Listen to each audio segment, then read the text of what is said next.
welcome back to the Nose Place. Thea to the Shattering, Wrath of the Sea. It's come to my attention that later this year, Thea to the Shattering is getting another free DLC pack of content. At this point in time, there's not a lot of information on that DLC. It's just basically been announced that it will be sometime later this year. I'm hopeful that it will be probably around Christmas time. That's what I'm guessing, like during the sales, so that you can pick up the game for a really good price and get all of the new content at the same time. I believe it is also completely free, just like Wrath of the Sea was. When Wrath of the Sea was released, there were announcements saying that they weren't going to make any more Thea 2 content, that it was all basically up to the modding community. I am very happy that that was not the case because I really enjoy Thea 2. It's not the greatest game ever, but it's a lot of fun. And if you get the hang of it, you can have a ton of fun playing this game, because one of the things that's really awesome about it is it's so open-ended and there are so many different ways that you can play this game. It's different stories that you can create if you're willing to just jump into the game and think up a storyline of your own and sort of just follow that storyline. The early trailers really captured that if you ever watched those. But needless to say, I have enjoyed this game a ton over the last few years. I recently picked it up again, and I've been playing it quite a bit for the last month or two, off and on, and just felt like I really needed to jump back in and give it a try again. So that's what we're going to do. And one thing in particular that... Hold on a second. I'm having a little trouble with my live stream, it looks like.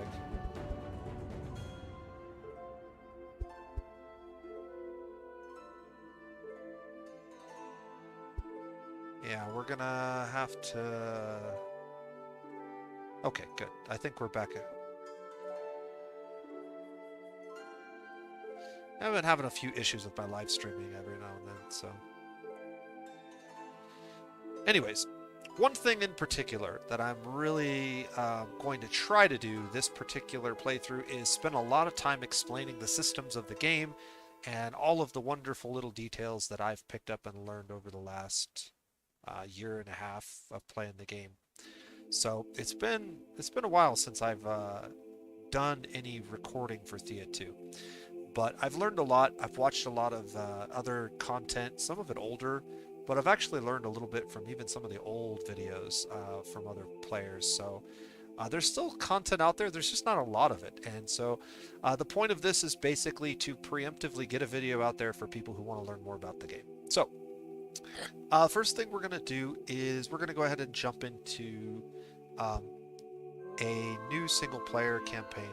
I'm not going to talk too much about the settings or mods. I am running one mod, I think, and all it does is adds more portraits, so you have more portraits for your characters.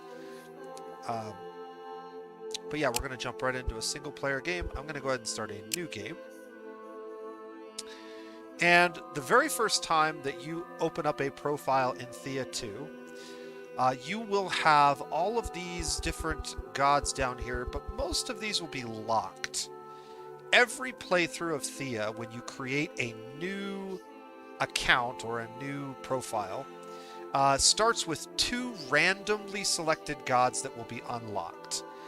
These 2 on the end are always locked. You have to do specific things in game to unlock them. All of the rest of the gods, besides the 2 random ones that you get, will be locked. And if I click on a locked one, you can see I can unlock this god by paying 9 points. I currently have 20 god points, and I'll talk about god points more in a minute. But if I mouse over it, you can see the tooltip. Use these to unlock god traits. You'll get additional points for finished games.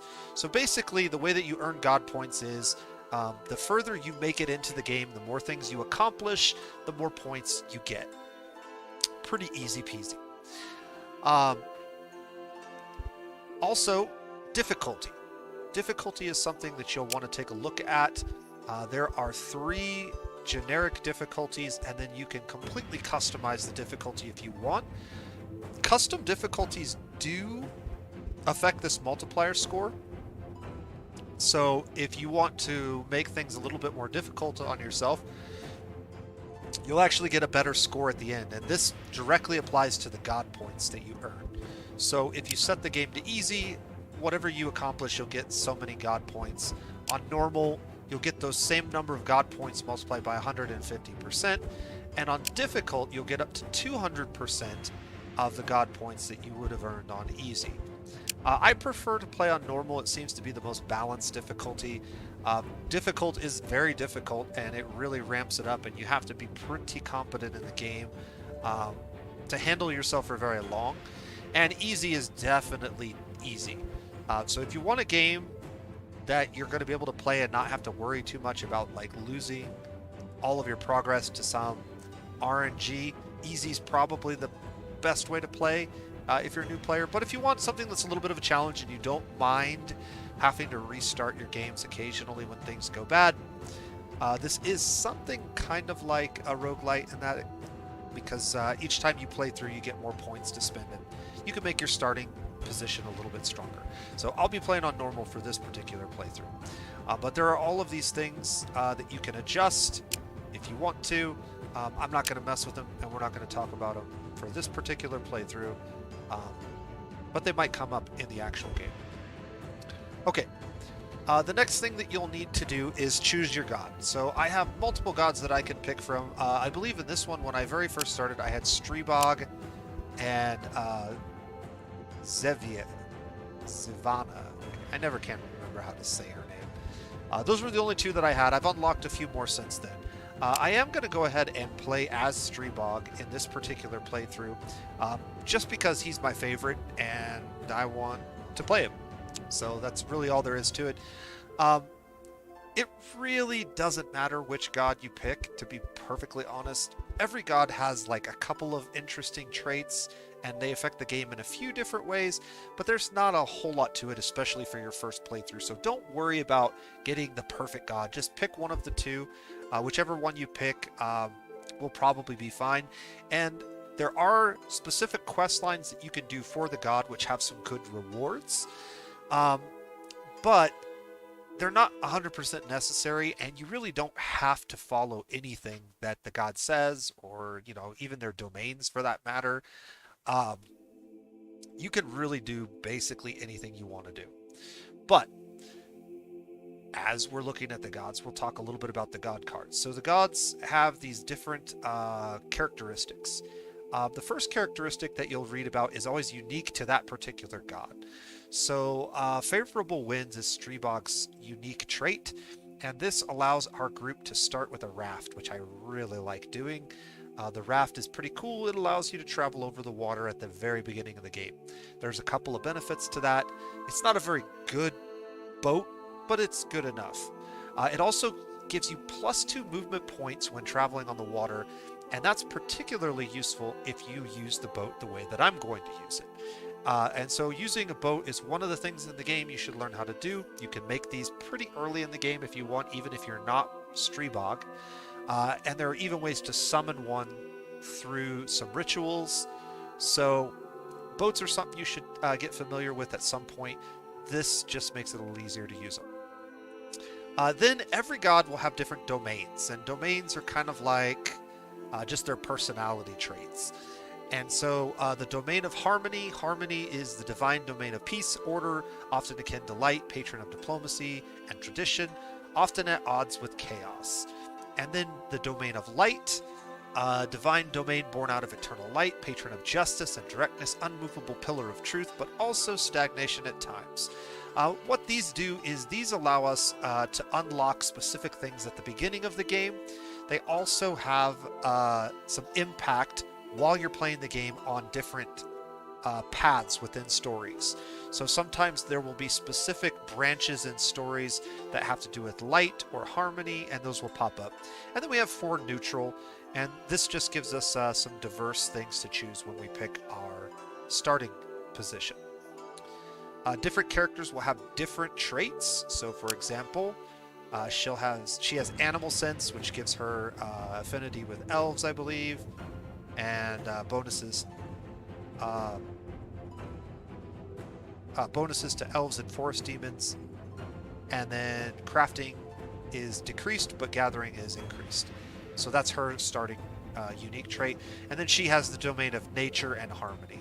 So sometimes they'll share different domains, other times they'll have unique ones. Some of the gods have 3 or 4 different domains, but most of them have 2 with some neutral. But we are going to play with Streebog. And we'll go ahead and click next. And so this is the next screen that you'll come to. This screen is where you get to choose your starting loadout. And so I'm going to unequip everything that's here. And I've unlocked quite a few of these. And we have 20 points to spend, so I might unlock some new ones today. But basically, I'm going to show you what a good starting loadout for your first game might look like. It's going to vary a little bit because of the different domains that you might end up with, since you're not guaranteed to start with Streebog. And they're limited. So for example, because I only have 1 point of the light and 1 point of the harmony, I can only take 1 harmony and 1 light skill. I can have up to 4 of these neutral skills or characters. And so we can load this out in a lot of different ways, and there's a lot of variety, especially as you unlock some of this other stuff. And then there's a lot of these that you can unlock. And some of these will change, like if I had chosen the other god, I would have some nature ones that would be unique to nature, so only nature could take them. But for now, what I want to point out is one of the most important things that you can start with, and that is we're always going to start with children characters. So this adds 2 additional characters, human children. I really like this, especially if you're a first-time player. You need to understand children, and children are very powerful in the long term, but they're very squishy in the short term. So you got to be really, really careful with them. But if you can get them long enough into the game that they grow up, it's a really great way to get started early on. And we'll talk about why I like this card. It also costs 1 point, and you'll see that some of these cards have point values. We have up to 5 points that we can spend. You get more points on easier difficulties and less points on harder difficulties. So keep that in mind when you're trying to plan out a party. If you have a specific group of things that you're trying to get, you might have to lower the difficulty in order to get enough points to pull it off. And if you want a little bit more of a challenge, you can always self-restrict yourself. You do not have to use all your points. And in fact, there might even be some benefits to using less points to your score at the end of the game, but I'm not 100% certain of that. Okay, so we're going to go ahead and add a couple of other things. I really like starting with at least 1 gatherer. So we're going to throw a gatherer into this. I have enough points to start with a Zerka, which would be nice. I don't quite have enough to pay for the young elf druid or the dwarf clansmith, which is unfortunate. Let's take a look over here. Seasoned followers, advanced robes, bodyguards, advanced shield. Green is your friend.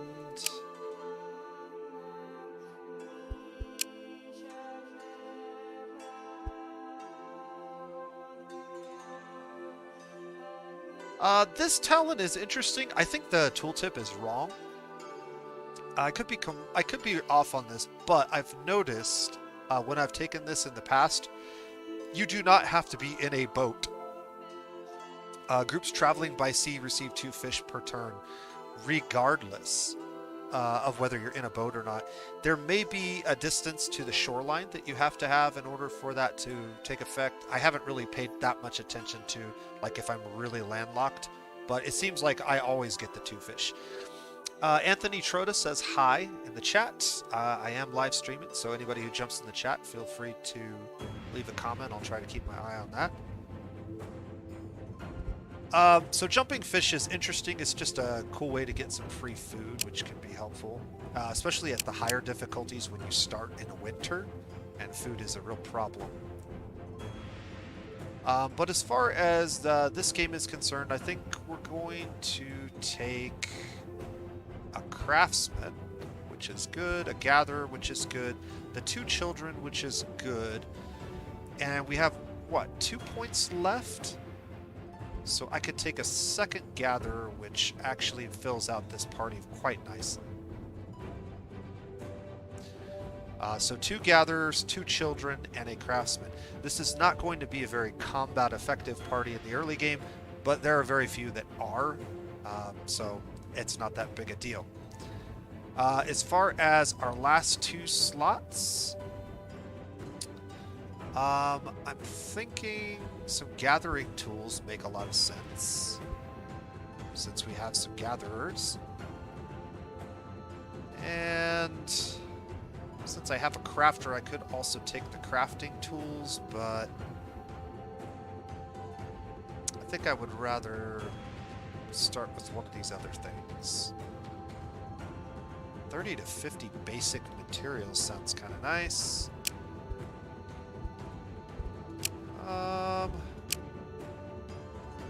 2 advanced pieces of equipment, or fog of knowledge.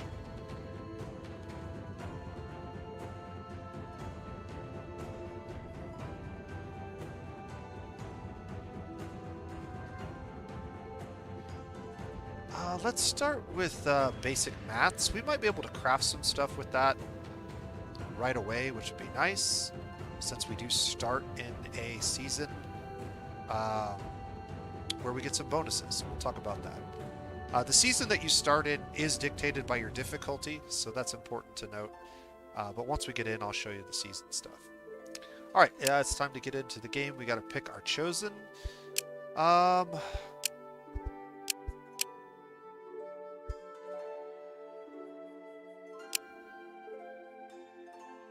So there is a couple of things that you can consider when choosing your chosen. If you really want to follow your chosen's divine path, you kind of want to pick a chosen that has a character stat that specifically benefits that path. Crafting is pretty good for Streebog. Wisdom is a really good stat to help get there, but you can do it with any character. So it really doesn't matter. One thing I would caution you from doing, if you do decide to make your chosen a child, you got to be really careful with them at the beginning of the game, because they're very, very vulnerable. And if you do decide to go with a combat character for your chosen, there is oftentimes situations where you'll get in over your head. And if your character, your main character, is your combat character, it's very likely that they could take a lot of damage, and you could potentially lose them or have to save them through various means. So you want to be real careful with that. I think we're going to go ahead and make our craftsman our chosen, and I just got to pick one of these. This guy kind of looks piratey, looks like he's a sailor maybe, so that makes sense. We'll take him. Oh, and we get to name our character. There we go. We'll just go with the default. You can adjust the world shape and size if you want, but normal size islands are fine for me. And 20 minutes in, and we're finally into the game.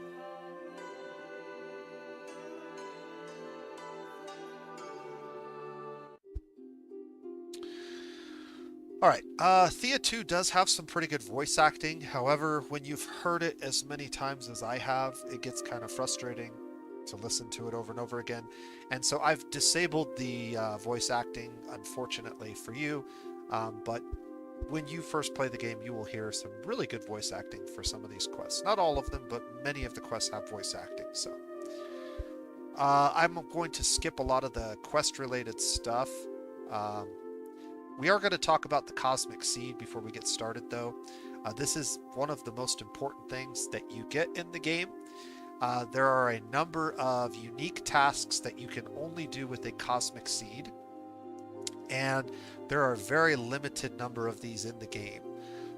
You start with one at the very beginning of the game, and you will have an opportunity to get another one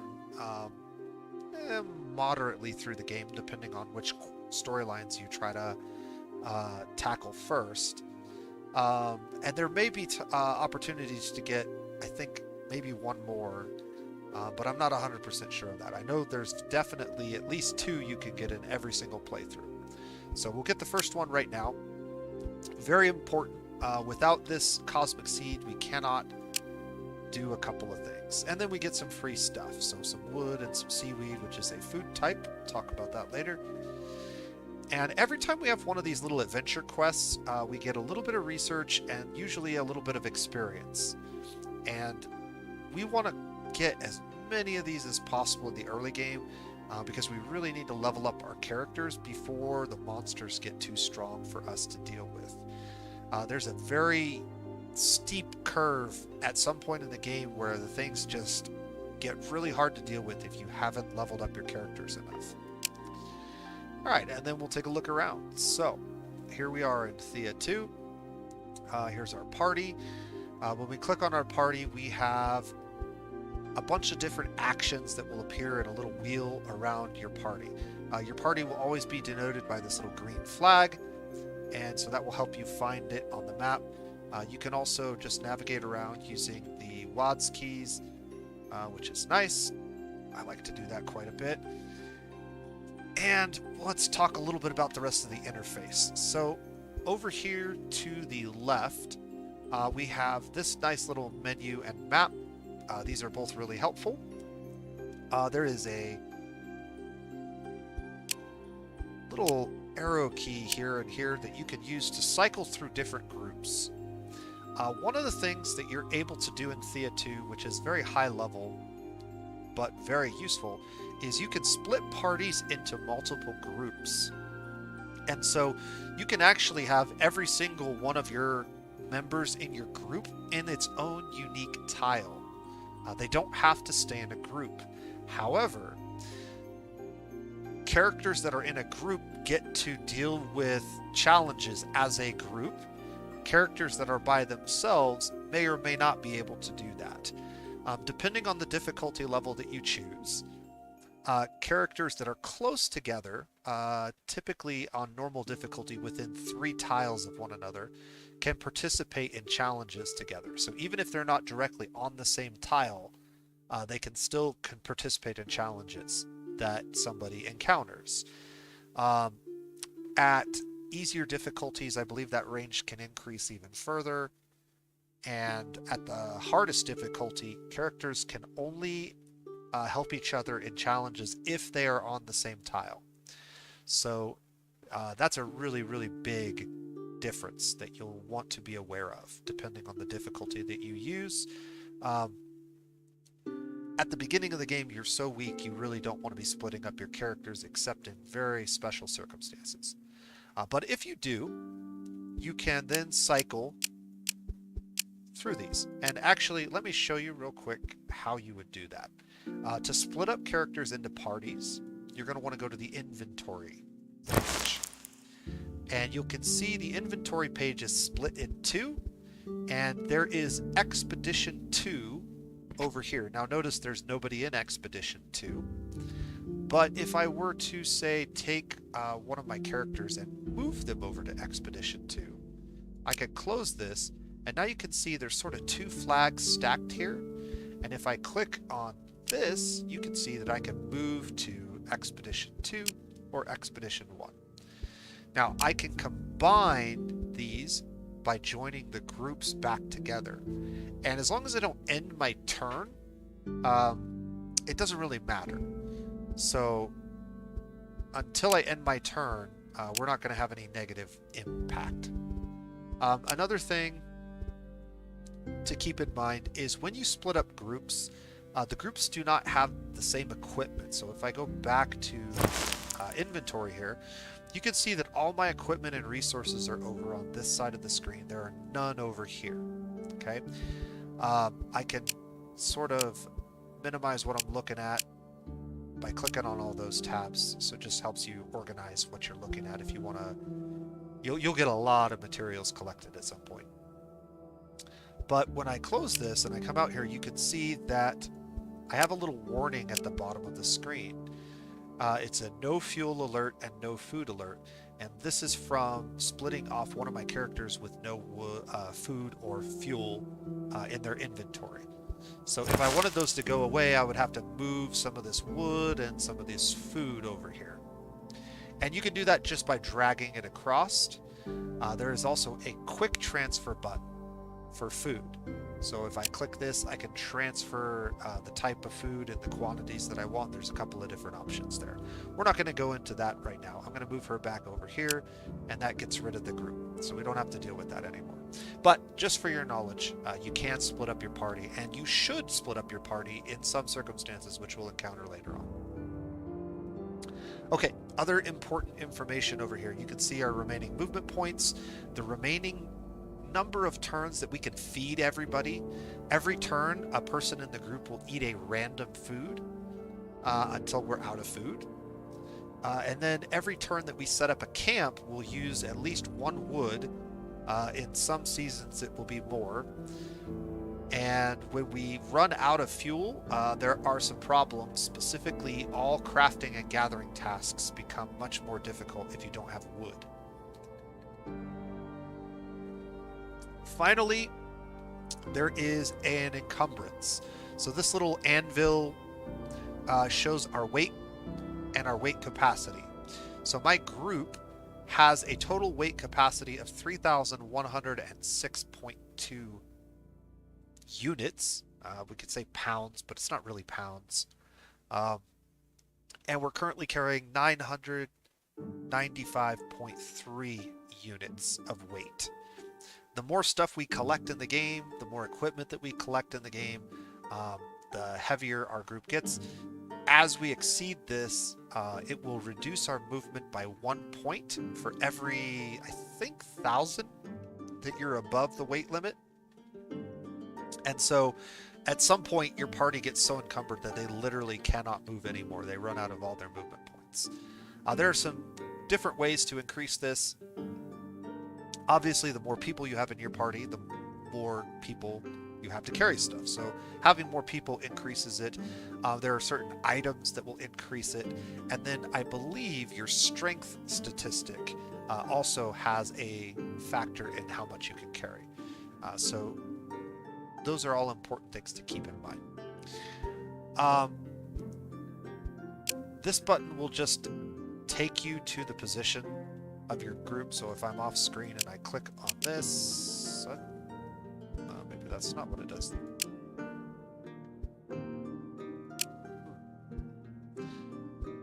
Well, the arrow does. This button switches us to another view. So this actually shows me the party, and I can mouse over each individual character and get a little bit of information on their stats. So if I want to see if there's an injured character or something like that, I can do that relatively quickly from this pane. But for the most part, oh, that's what it is. Okay. So this is just this pane, and this one is this pane. And I can use these buttons to switch between them. The arrows will take you to the groups. So if I'm off screen or I accidentally move my mouse and I can't see my party, if I just come over here, find the expedition that I want and click the arrow, it will take me to that group, center of the screen. Anthony left another comment, says, I have watched your Endless Space 2 and Endless Legend content as my friends and I love games, and I am not so good at them. Have you seen their new game, Humankind? Excellent question, Anthony. I have seen their new game, Humankind. I've been following it since it was in early access, but I have not spent any time playing it or getting involved in the early access at this point. I do think it has some very cool and unique mechanics that I'm interested in experimenting with at some point. But right now, I'm just not interested in jumping into another 4X. but I will definitely give Humankind a try at some point. It'll probably be whenever I can pick it up on sale. So we'll see when that happens. It might be as early as this Christmas, this next winter sale, whenever it goes on sale. I'll probably pick it up, but how soon it makes it on the channel, I don't know. Um, we'll see. If I really enjoy it, once I do pick it up, it'll definitely make the channel. All right, back to Thea 2. So let's talk about the map interface and what we can do with this map interface. So the map, if you choose the default settings as I did for the map, you always start on this center island. This default center island typically does not have very high quality materials, but the monsters are relatively easy to deal with in the early game, and they do ramp up a little bit, but even in the mid game, 200 turns, 300 turns in, they're not going to get so overpowered that if you've leveled your characters appropriately, you can't handle them. And you'll always start on this island. There are 5 unique islands or biomes, each with their own unique stuff, specifically various higher tier materials will appear in certain places. So for example, the tier 3 wood materials appear in the green island where the elves are. Tier 3 gems will appear over here in the ice island, and you can get some diamonds there. Different food groups will appear on different islands a little bit more frequently, so you can find unique food items on different islands. But also the enemies and the encounters on those islands tend to be a little bit more difficult. You can travel to them right away from the very beginning of the game, but they do ramp up and get more difficult, and some of them are way more difficult. So the ice island in particular seems to have very high level stuff. The volcanic island is pretty tricky, even at the very beginning of the game. But some of the islands you can definitely get onto and explore. And using Streebug is a great way to do that, since you start the game with a raft. So if you wanted to jump to another island right away, you can do that. The materials will often be a little bit better over there. You'll find a lot more higher tier 2 and tier 3 materials to gather, but it is a little bit more dangerous because of that.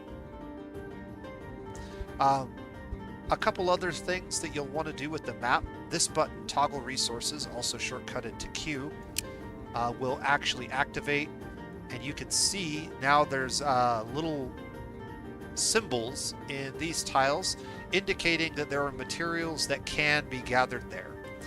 So that's important to turn on and off. By default, it's always turned off when you load your game, so you always have to turn this back on when you start your game back up. Otherwise, you won't be able to see any of these things very clearly. And then the last thing you can do is there's a zoom button. So if we want to see a little bit more clearly what's immediately around us, we can click this. Also, enemies and allies, so if we had a different group or a village or something, will also show up on the map as these little green or red dots, which we'll see later on. So that can be helpful to pay attention to from time to time. Let's talk a little bit about this up here at the top. So this is our day counter, and this is our day.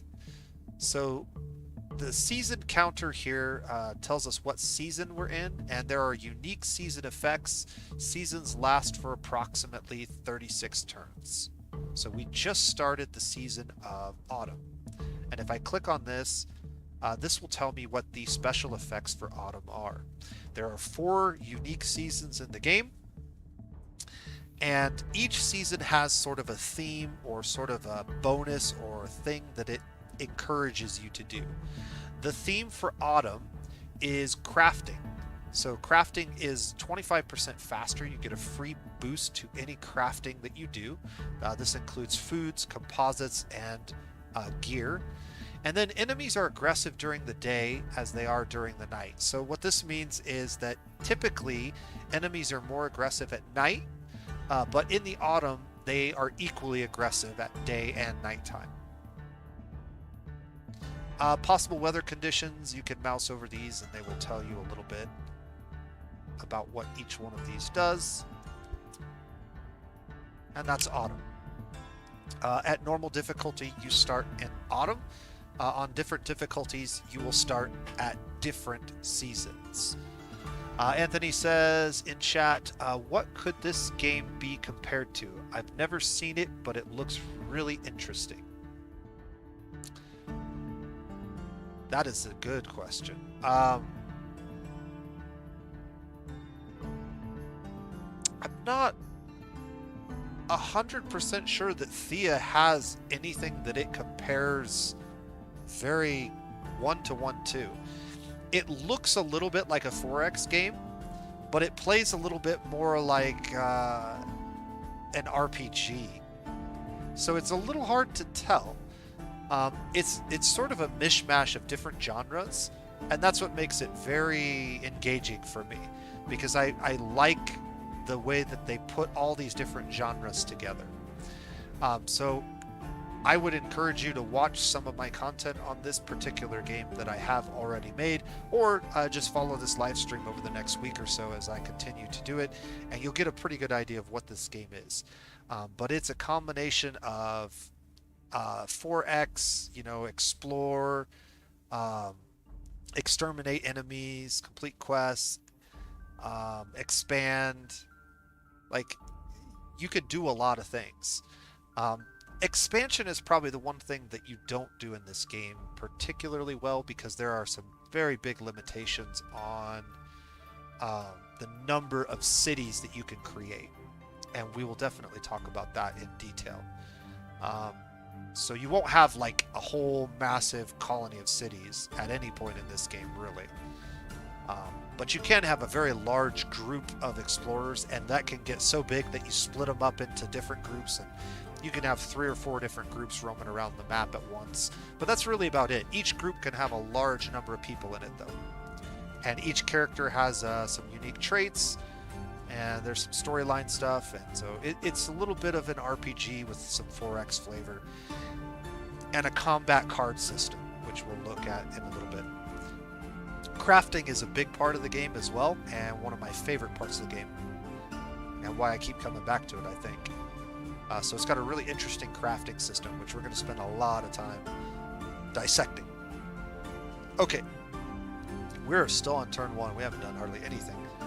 So the day counter, daytime lasts till this meter fills up, and then nighttime will do a similar rotation around the circle, and then each time that happens, it starts over again. So days provide better visibility, and roaming monsters are less aggressive typically. However, in the autumn, as the autumn indicated when we clicked over here on the season tab, they will be just as aggressive as they would be at night. There are a few other things that get impacted by day and night cycles, but not too many. So visibility is going to be better at daytime, and monsters tend to be less aggressive. So that's a little bit of important information to know. Another thing that's important to know about Thea 2 is there's an elevation mechanic in this game. So visibility is increased when you are at high elevation, but it is also blocked by large high elevation areas like mountains, and also by forests. So you can see we can only see about 1 tile into this forest. In order to see further, we're going to have to move into the forest.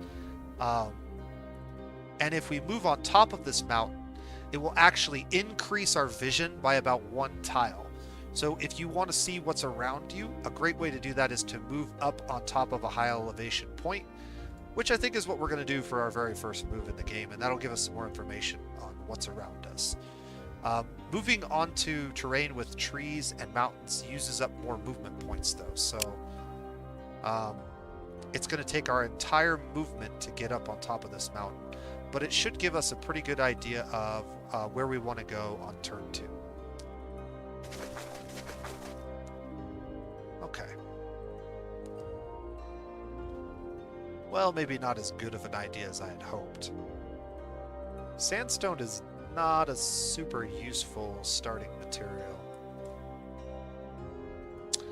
There is this little blue icon here. What this icon represents is a event or a interesting location. Usually if you go to these points, you'll end up with some kind of random generic encounter. And a lot of times you'll see the same ones over and over again, so they get a little repetitious after a while. But they do get more difficult as the game goes on, and different areas will see different ones. So if we go to a different island, the encounters become much different. So if you're getting bored of the same old encounters, try going and exploring another island.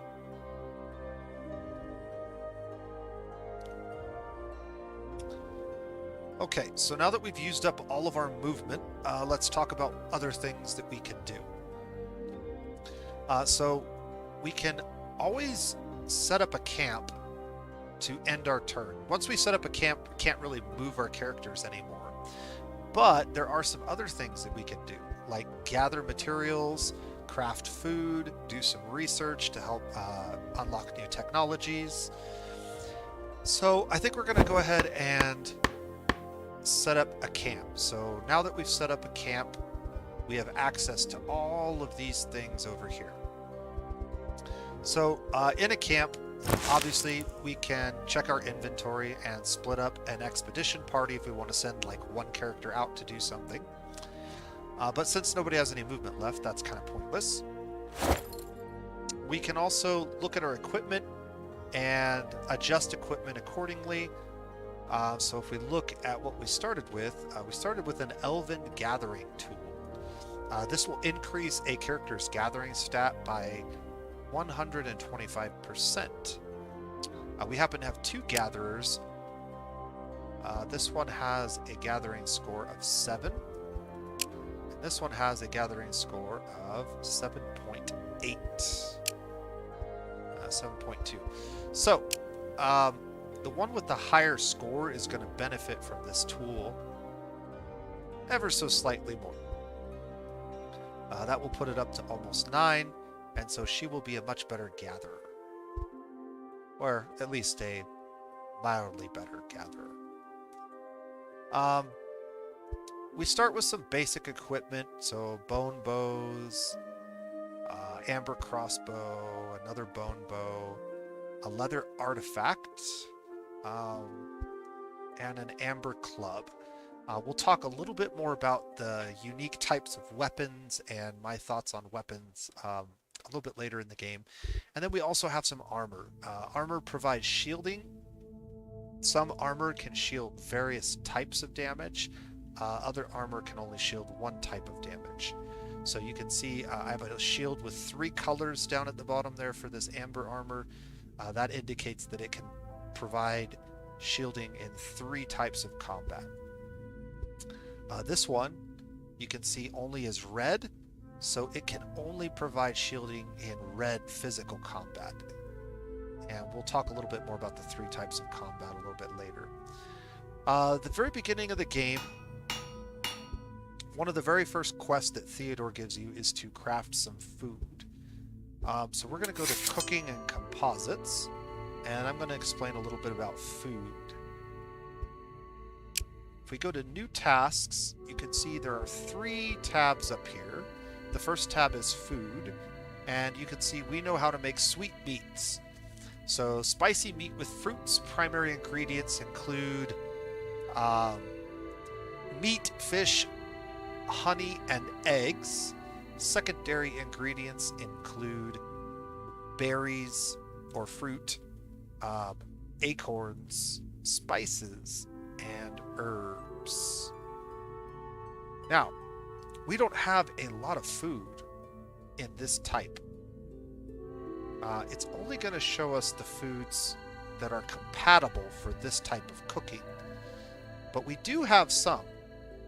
And so one of the things we can do is we can move food into that slot, and we can move fruit into that slot.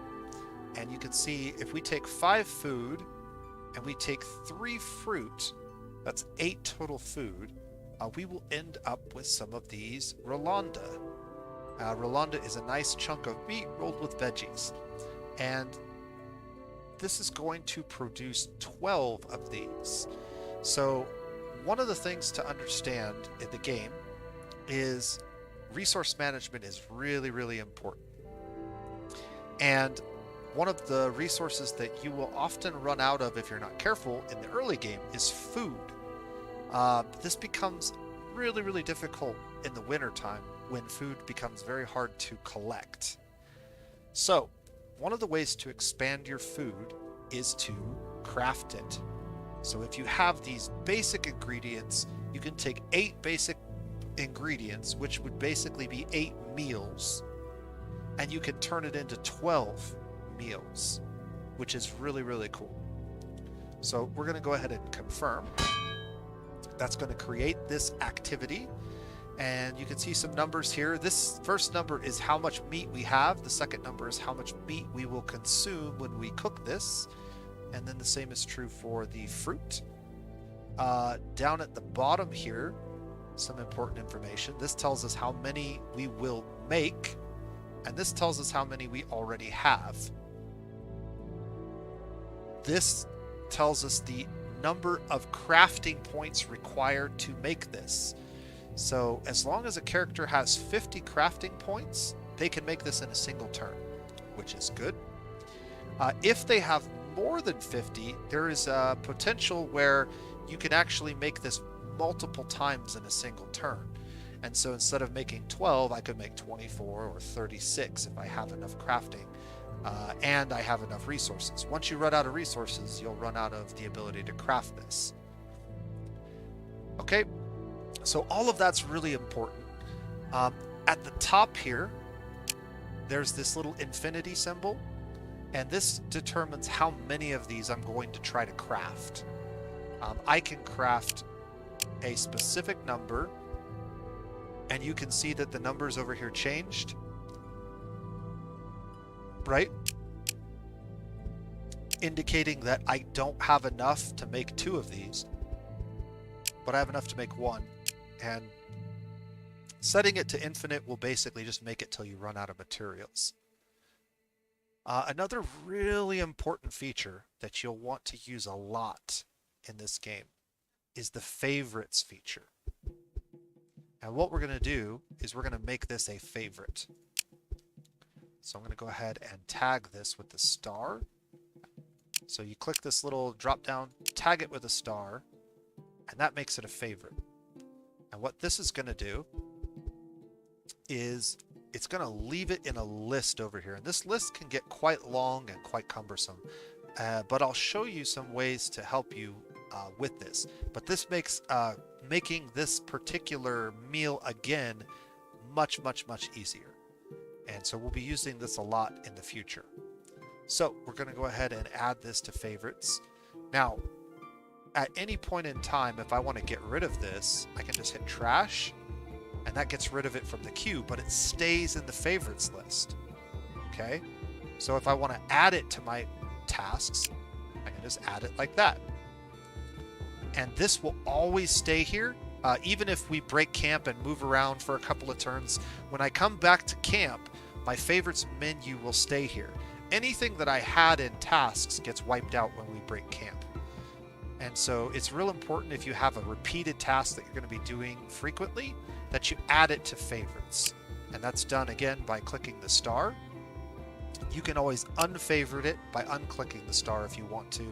Like say you come up with a better recipe, or you just have so much of it you don't need it anymore.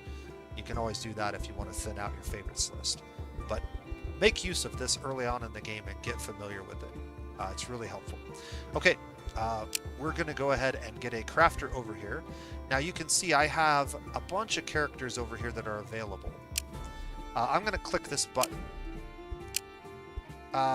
This will show characters who are already doing an activity. So as an example, let's do that. Come back here. You'll notice that the 2 characters that I put on a task are no longer showing up on this screen, right? If I click this, it will show you those characters, and it will show you the tasks they're currently doing. Okay? In addition to that, there's a lot of information here. Um, all characters have 4 basic attributes that they could use in a town like this. They have crafting, which is the screen we're on right now. They have gathering. They have rituals, and they have research. And so you can see all of those stats when you look at a character if you want. The only one that's going to be relevant on this particular page is the crafting stat, and that's why it's highlighted. If I go to a different page, like the gathering page, you can see that now the gathering stat is highlighted and the crafting stat is over here to the side. All right, so crafting. In order to make this, we need 50 points. If I move this character over here, you can see she has 20 crafting. Now, why is it showing 20 crafting and not 16? Does anybody remember? The reason that she's showing 20 crafting and not 16 is because it's autumn. And autumn applies a natural buff to your crafting when you join the crafting activity. It does not show it over here. It does not show it on the character card. It only shows it once you apply the character to a crafting task. So keep that in mind, that any character that I apply to this is actually going to get a small bonus to their crafting, but only during the season of autumn. Colin Walsh has joined the chat. He says, hi all and good morning. Good morning to you, Colin. We are doing a very detailed Thea 2 introduction for beginners. So it's going to be a very slow playthrough, but I'm going to be going over a lot of the systems of the game and explaining them in detail. So if you're really trying to find out more about the game, this is probably the best video to do that. We are just about finished up talking about cooking, our very first activity in the game, one of the very first ones. And so what we're going to do is we're going to apply a character who has at least 50 points or close to 50 points of crafting to cook this very first meal for us. This character here has 57 points. When I apply her, you can see that it jumped up to 71. And again, that's because we're getting the seasonal bonus. The other thing that I could do is I could put this character here. And you can see he got 122 because his bonus is being applied to a larger number and it's a % bonus. Now, this would actually be preferable if I could craft more than one of these Rolandas, but I can't, so it doesn't make a lot of sense to put him in this particular position. So what I'm going to do instead is just throw her on this task. If I want, I can also add a helper, and that will increase the total amount of crafting that gets done, but it doesn't really improve our ability to make more than one batch. And so she can make one batch on her own. She doesn't really need any help. So we'll go ahead and just leave her to this task by herself. Now, unfortunately, the area that we ended up in at the very beginning of the game does not have any gathering, so I'll have to show you that later. But anywhere that you've set up camp, you can always do a little bit of research. Now, there is one caveat to research that is really important to be aware of. Research that is started must be completed before you break camp. If you break camp before the research is completed, you will lose all progress towards that research. Every point that you complete will add an advancement point to your science total. Once you get enough research or enough science, you'll get a new advancement point and you can unlock some new stuff in the tech tree. This increases over time, so right now we only have to gather 8. Eventually we will need to gather 10, 20, 50. You know, it gets quite large. I think it does cap out at 30. So 30 points is the most that this gets to for a single advancement point. This will actually roll over, so if I get 9 advancement points, the one extra will go into the next, or go towards the next advancement.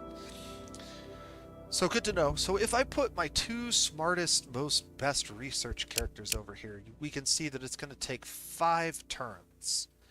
I don't really want to stay here for 5 turns, so there's really no need to put characters here. Since I can't complete the research, we don't need to do it.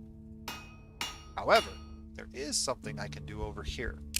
And this is something that I'm not 100% sure. Oh, goody. We did get some. Okay. So we've got a good amount of amber. At the beginning of the game, you have a couple of things that you can craft.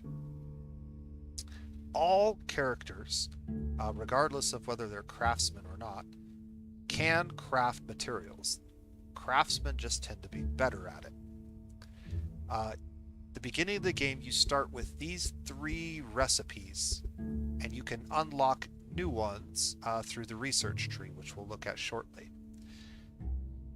You'll need to collect some raw materials in order to do this, but we happen to start with some, so that's good. And we actually started with a really decent one. Notice when I click on crafting tool, the compatible resources changed. So we actually started with a little bit of clay and some steel, which might allow us to make a little bit better tool. These are the slots for building a material. So if we wanted to build a gathering tool, there are a number of possibilities. One thing to keep in mind is the more materials you use in crafting an object, the better the object will typically be. The type of material also has an impact on that, as does the weight of the object at the end of building. So the more materials you use, the higher the stats, but often the heavier the item is,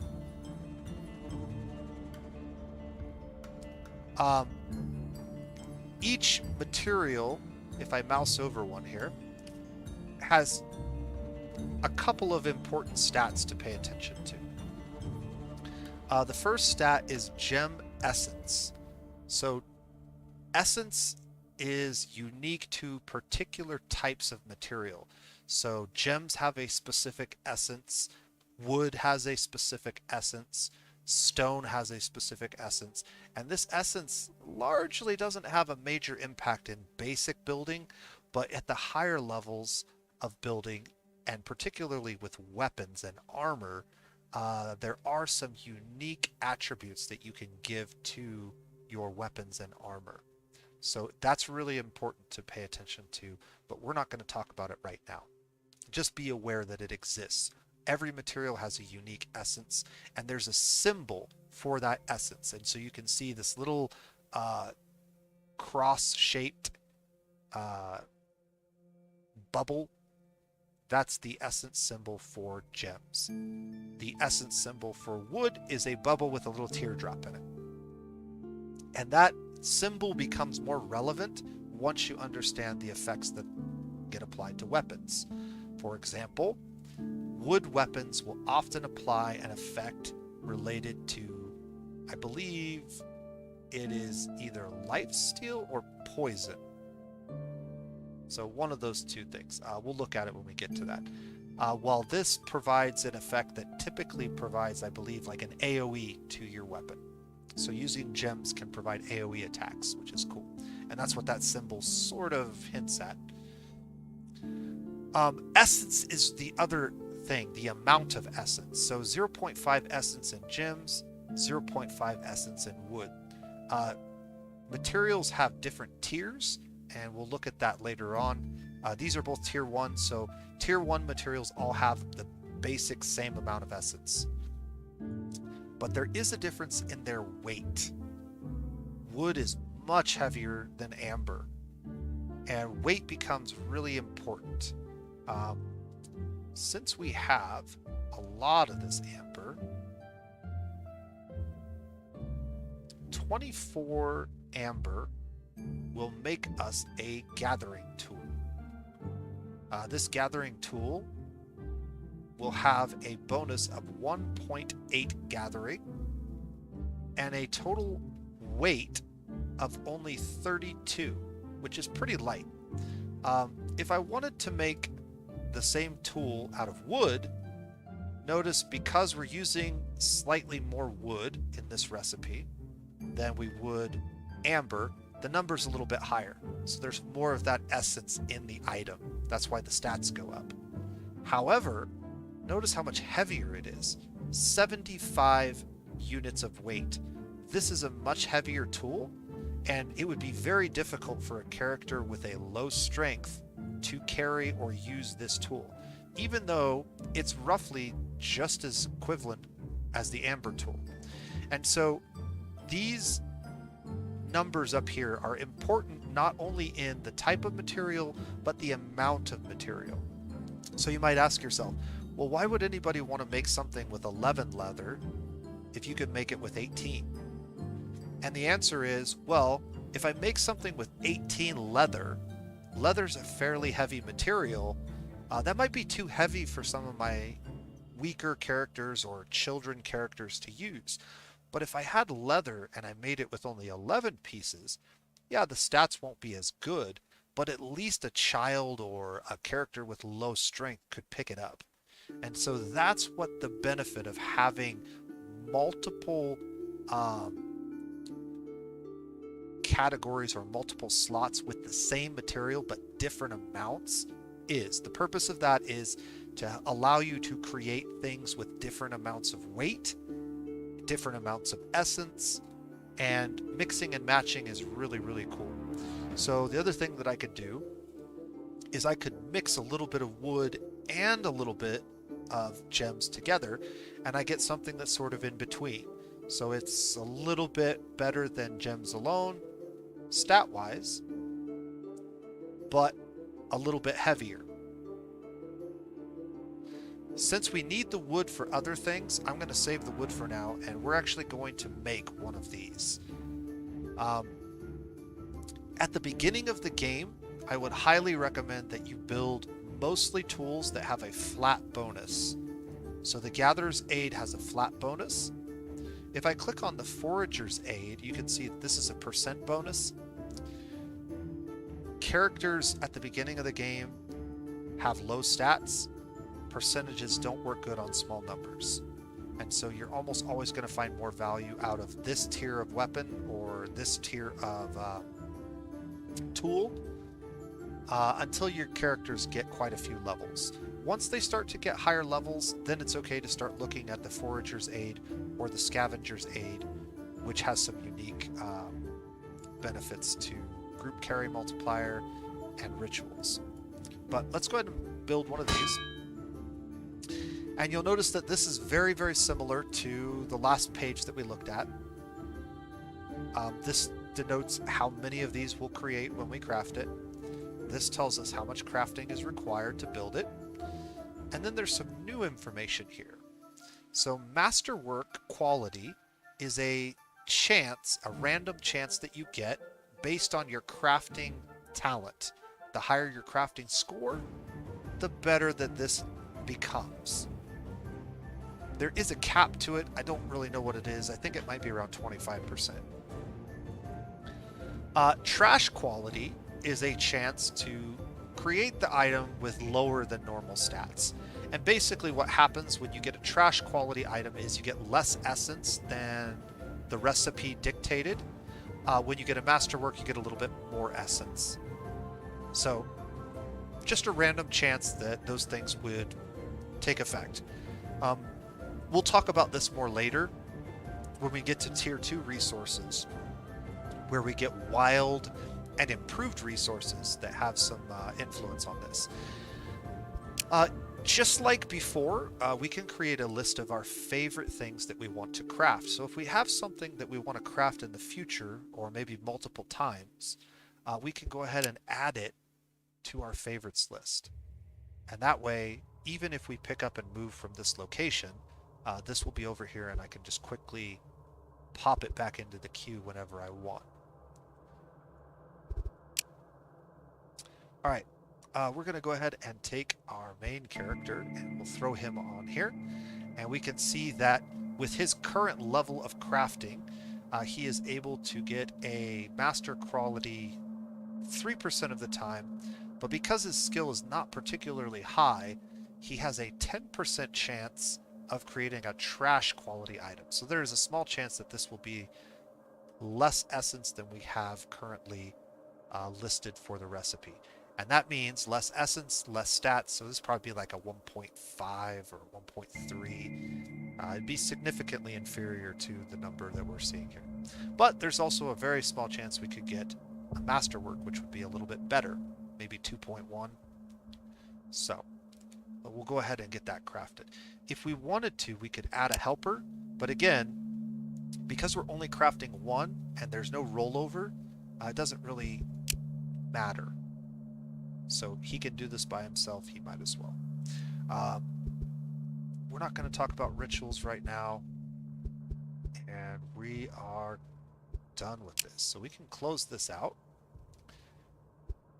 Again, I can click on my arrows to pull up my village, and you can see all of those same pages that we were just looking at, the inventory, the equipment page, the gathering page, pop up on this little wheel.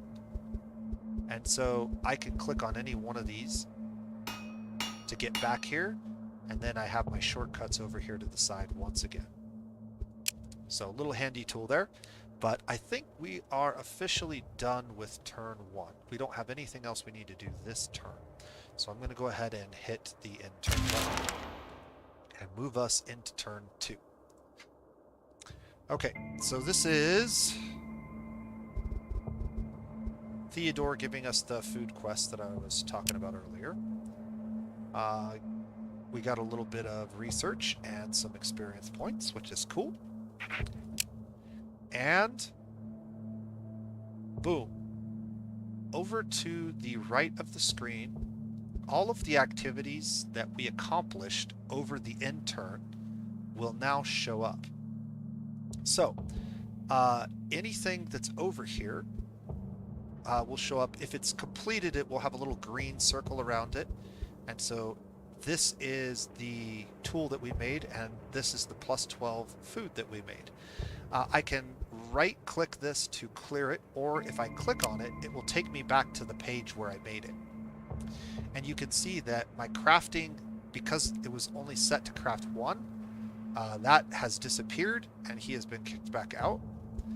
And right here we have another one that we could add, but notice we don't have enough gems to make it just yet.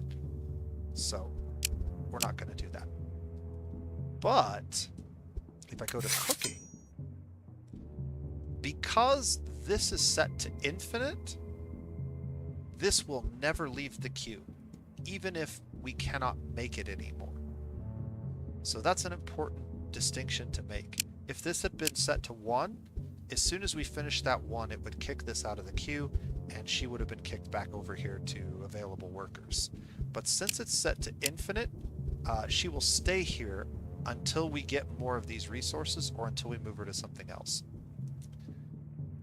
If there were other activities, she would automatically jump to a new one within this page, but only within this page. And we only have the 1 food recipe currently, so she can't do that. So we'll go ahead and clear her out of here. Not really necessary, but all right. Now, the last thing that I'm going to talk about before we break camp and move away from here is this guy. So any camp or village that you create in Thea 2 has a chance over time to become hidden. This builds up very, very slowly, and it will reach a maximum of 95%. It does increase faster in forests and hills, as mentioned in the tooltip here. And all it does is basically reduces your chance for wandering enemies to aggro your village. In the early game, you'll never be in a location long enough for this to be really relevant until you build your first village. And once you build your first village, depending on the type of tile that you built it on, you might be able to get your village hidden in a relatively short period of time. And that just makes it a lot easier to avoid fights that you don't want to have. But other than that, this percentage doesn't mean a whole lot. Okay, so let's say that we are done with this area. We want to move somewhere else. All we got to do is hit break camp. Notice we have 4 movement. And the amount of food should have gone up a little bit. So it kind of did and it kind of didn't. It actually stayed the same because we ate 4 food and we created 4 extra food. So, all right. Let's go ahead and let's take a look at this event. So we're going to move over to this event and engage it. Very nice. I would highly recommend, until you get your party fully outfitted and most of your children grown up, to avoid most encounters. Always look for paths within the encounter that say things like this: investigate the safer areas. What this is going to do is it's going to minimize the chance that you encounter something extremely dangerous, and there are often opportunities, even when you do encounter things, to run away. In the early game of Thea 2, especially if you did not start with warrior class, hunter class characters to fight, which we did not, you want to run away a lot. And we're talking probably the first 50 to 100 turns. You're going to be running away a lot. Getting into fights that you cannot handle is the fastest way to get a game over in Thea 2. Or to just cripple your party to the point where you're basically at a game over and need to start over. So pay careful attention to the wording of some of these things and take my advice in the early game. Choose the safer areas, choose to run away, choose to be cowardly until you're capable. And we'll talk about what it's going to take to be capable. You'll still get some cool stuff even when you do. So we got 13 coal, which is nice. It's pretty useful in the later game, but it can also be useful early. And the most important thing, because we encountered an adventure, we got some experience and some research points. And this is what we're really after. We don't care so much about fighting as long as we're collecting these things and then occasionally getting some of this cool loot. Okay, we are out of movement points, so I have some options. I can set up camp here once again, or we can not set up camp. There are 2 advantages. Well, there are a couple of advantages to either. So if I set up camp in this location, I have the option of crafting tools, crafting food, and gathering materials. And you can see that there are some materials in my immediate vicinity. When you set up a camp, you will typically be able to gather anything on the tile or 1 tile away. That means that we can collect some sandstone this turn if we wanted to. However, every time you set up camp, you will consume 1 of your wood. It will be a random wood, and if we click on the green info, you can see that our fuel management shows 2 sources now. Coal can also be used to burn as wood, and in the early game, when you can't do anything else with it, it's oftentimes okay to use it as a fuel source.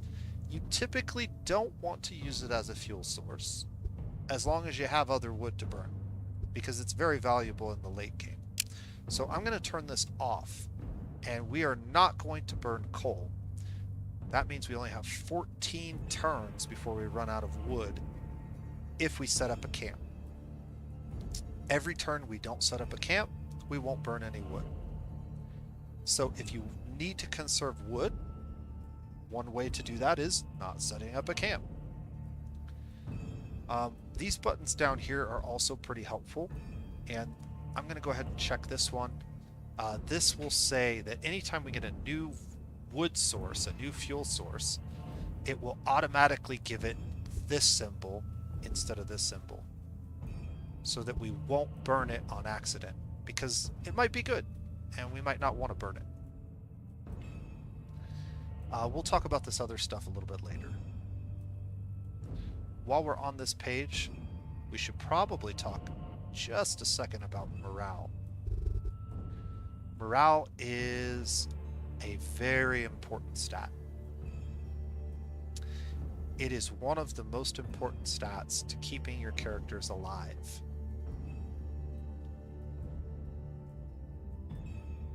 The reason it's so important is when your character takes damage to their health, they will automatically heal a portion of their health each turn.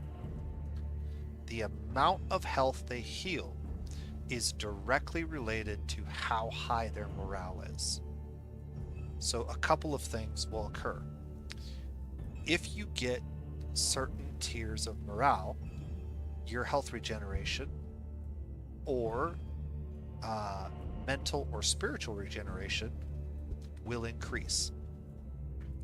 Pretty important. But more importantly than that, as you lose health, you will consume a quantity of your morale. So your morale will actually drop, and it will replace an equivalent amount of health points. I believe it's up to 20%. So having high morale means you can heal yourself much, much faster. If you happen to be at low morale and you get injured, this is the time where you tend to die in the game.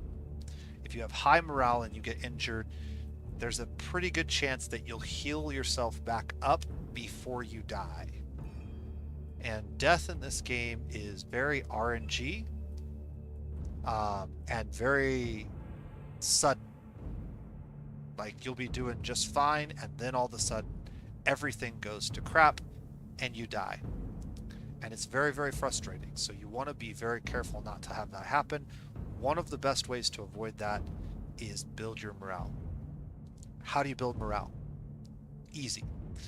The easiest way to build morale is to get a large pool of different types of food. The more food types you have, the more points you earn every single turn. You will always lose points every turn as well. But if you have food, you'll gain more. So the more food you have, the higher you gain, and you'll always lose a little bit every turn. So you have to have food on hand. The more food you have on hand, the faster you move up this chart. If I had 20 food items, I would move up like 20 points a turn. Now, it's based on the types of food, not the quantities. So having 25 seaweed doesn't help me. It's having 5 different food types that helps me move up the morale boost, move up the morale bonuses. The best way to get more food types is to learn new cooking recipes and then use these basic raw foods and turn them into cooked foods. And there's a little trick you can use where cooked foods, even if they're the same, if they have different ingredients, count as separate entities for food management. So for example, I can make this same Rolanda roll, but if I use a different ingredient besides meat, let's say I use fish, it would actually produce a Rolanda roll in a different category, and it would count as 2 different groups of Rolanda rolls. So we'll see that in action a little bit later in the game. All right, that's enough of that. So, do we want to gather materials this turn? I think the answer is no.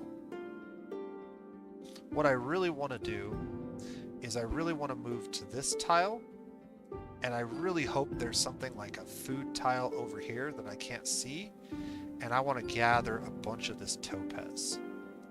Topaz is one of my favorite starting resources. You can see that it's an improved resource and it's a gem. And I'll explain why that's so powerful once we get over there. But that means that this turn I don't need to set up camp. So we'll just stand there and end the turn. Cool. So since we made food this last turn, we finished the reward, or we finished the quest that he gave us. So he gave us a little reward, and you can see this is made up of acorns and spices. And we're gonna go and check out an abandoned house. Got some XP, got some research points. Things are going well. Theodore has a quest for us over here, which is kind of the direction we want to go anyways. I really want to go right here for now. Alright, what did we got? So this is a very interesting space so far. We've got tier 2 leather, tier 2 gems, tier 2 wood, tier 2 bone, and tier 2 bone again. Not bad. We also have iron and sandstone, which is not a very great resource. Neither is iron, really. Okay.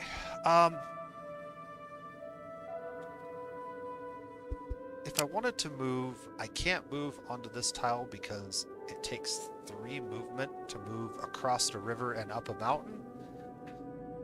So that kind of sucks. And there's really no point in moving any of these directions because I want to be between these two.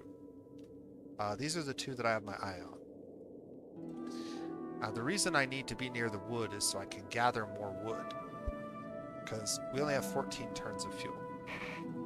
We're going to need to gather for more than 14 turns. The difficult thing is we don't have really good gatherers or gathering tools just yet. And so I'm wondering if we hold off on doing the topaz gathering for just a little bit. Try to level up a few times. So we are going to go ahead and set up camp here, but we're mostly going to set up camp for the wood. And you can see our one gatherer has a lot of gathering potential right now. But we also have this tool. We can give that to our other gatherer. And we can come back to the gathering page. And we can see that now they're almost even. And so if we put them both on this task, they're going to get 187 points towards wood. We currently have 14 wood. This is going to provide us 6 more wood, and there's going to be some overflow. So the 87 points are going to spill over into the next turn. However, for overflow for gathering, there is a penalty. And so you do not get 100% of the overflow. So we're going to come back and look at this. If we had 100% overflow, we would expect the next turn to start at 87 points towards the 100 we need. But it's actually going to be less than that. And we'll take a look at that. While we're here, we could also look at crafting. And we do have a few other things over here we could craft with. So I actually have 9 steel, which is enough for that slot. and I have 22 gems, which is enough for that slot. And this would make a fairly decent worker's aid, a nice little crafting tool. We could also make this tool, but again, percent-based ones kind of suck at the beginning of the game. I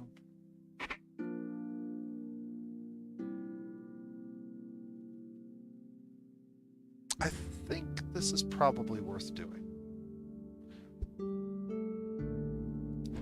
So let's go ahead and confirm that.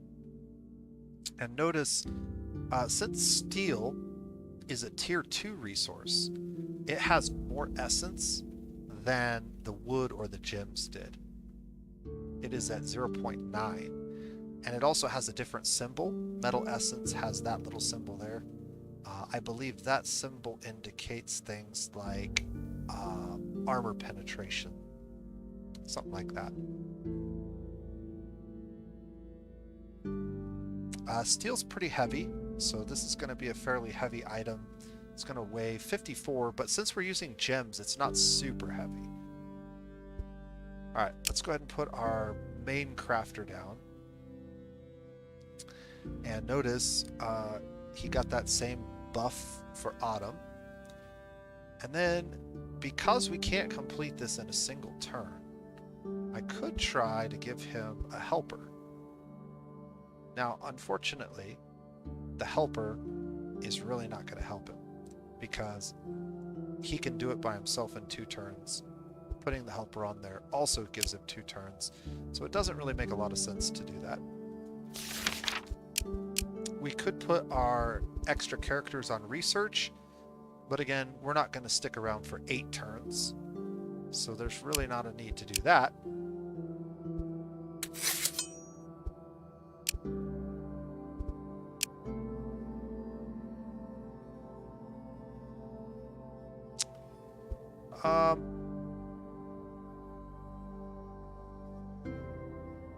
Interesting.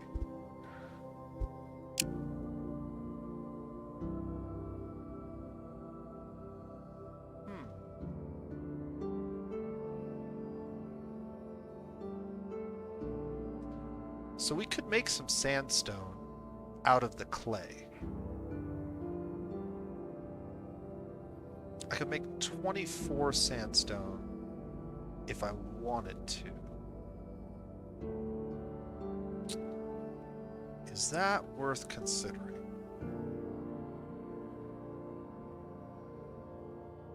If we did that, then I could save my gems for something else. And we can make a different crafting tool. Alright, let's take a look at composites.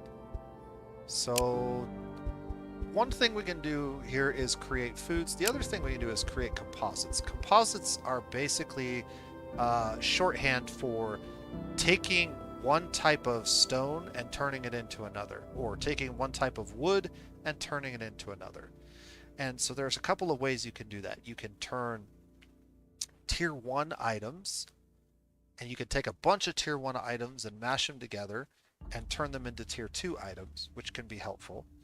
Or you can take a tier 2 item, like this clay, which is tier 2 stone, and we can break it into little bits of tier 1 material. And so whatever you click on up here is what you will actually create. Okay? So if I click on this, I can create some sandstone by taking a little bit of coal and a little bit of clay and breaking it into 3 pieces. That's what this means. And it's telling me that I have enough to do that 8 times, because I have 8 of these and I have at least 8 of those. So that's what we did. We designed that particular task. I'll get rid of the extra one. Okay, it will take 40 units of crafting to do that 1 time, and I need to do this 8 times. So that's something like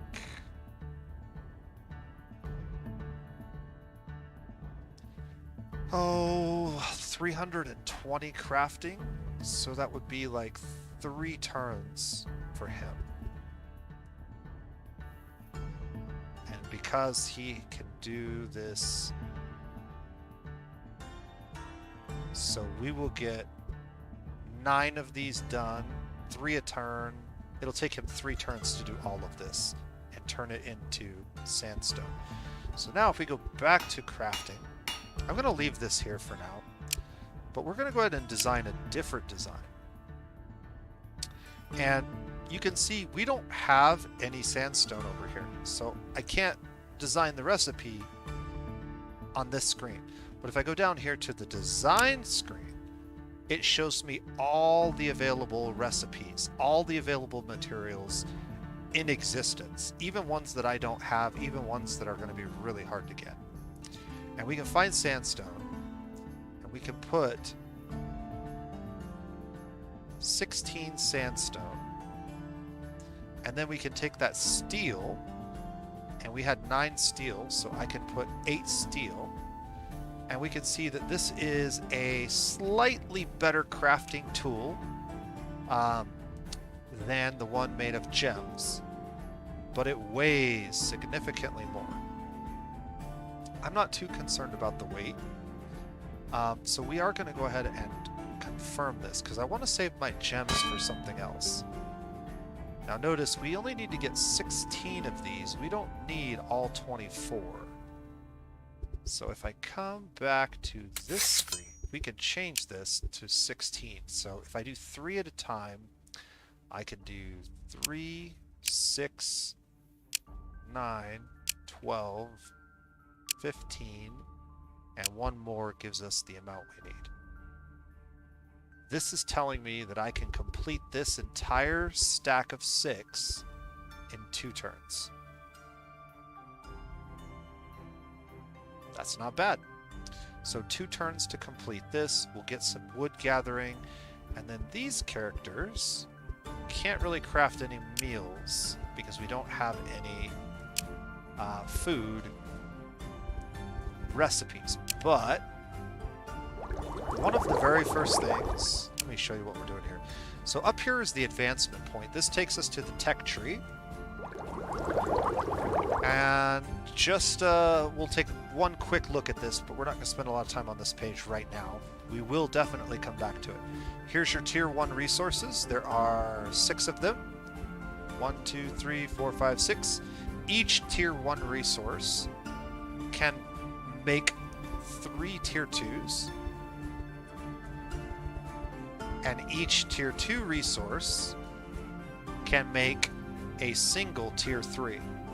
So the spider web effect, and then we get to composite and I can't remember what these ones are called, but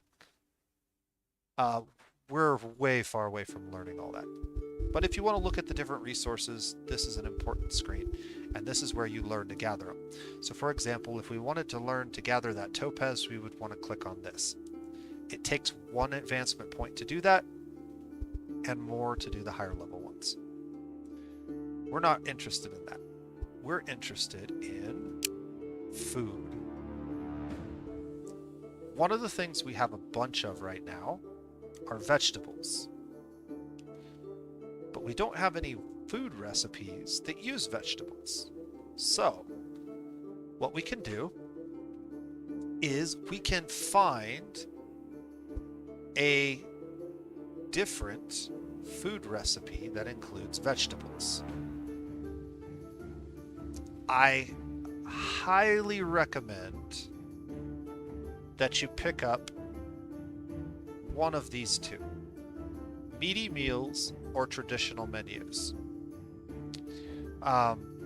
Meaty meals cost 2, but it gives you a large variety of options for making recipes. And remember, it's the number of different recipes that you create that matters for boosting morale. So for 2 points, you get a lot of different recipes you can make. However, you could also spend 2 points and get something like this and this, or this and this, and that could give you just as many.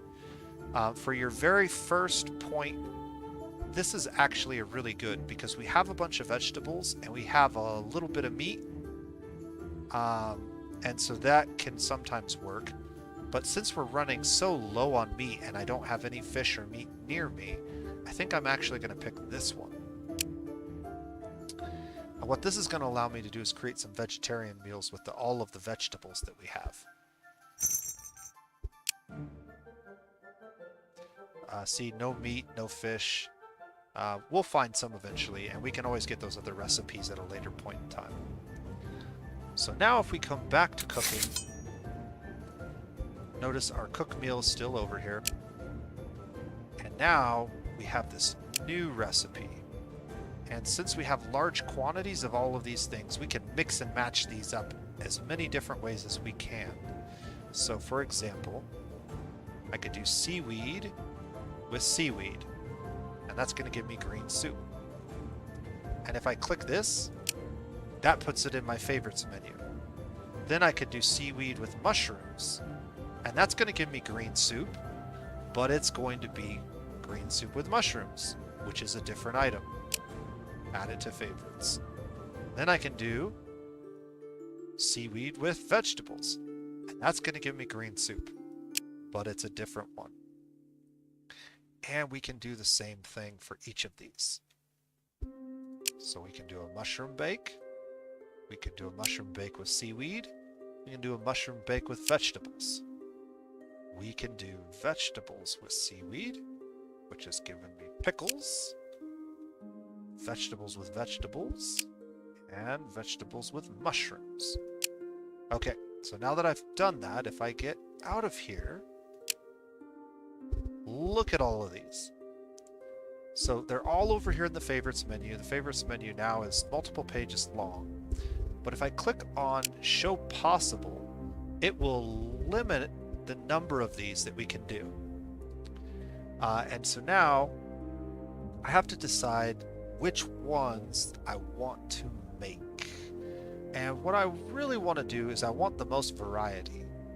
And so in order to get the most variety, we're going to have to figure out how many of each of these we can make. So it looks like with only 15 vegetables, vegetables are kind of our bottleneck. So if we do... Actually, let's go ahead and do this one. Then I can do mushrooms, and then I can do seaweed, and then we'll see where we're at. So I can make up to 3 of these, and then we'll just let these ones go. And we can put our characters in here like this, and so it'll take 2 turns to get some of this stuff done. And then once they complete those, they'll jump to another task automatically. And the nice thing is these always stay over here, and we can always come back and add these to this queue whenever we want. If this gets too cumbersome, again, you can always take them out by putting them in the queue and then taking off the star. But I like to build this up so that I can see all the different things that I can make.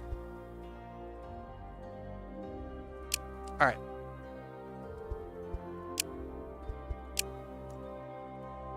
Let's go ahead and end a couple of turns.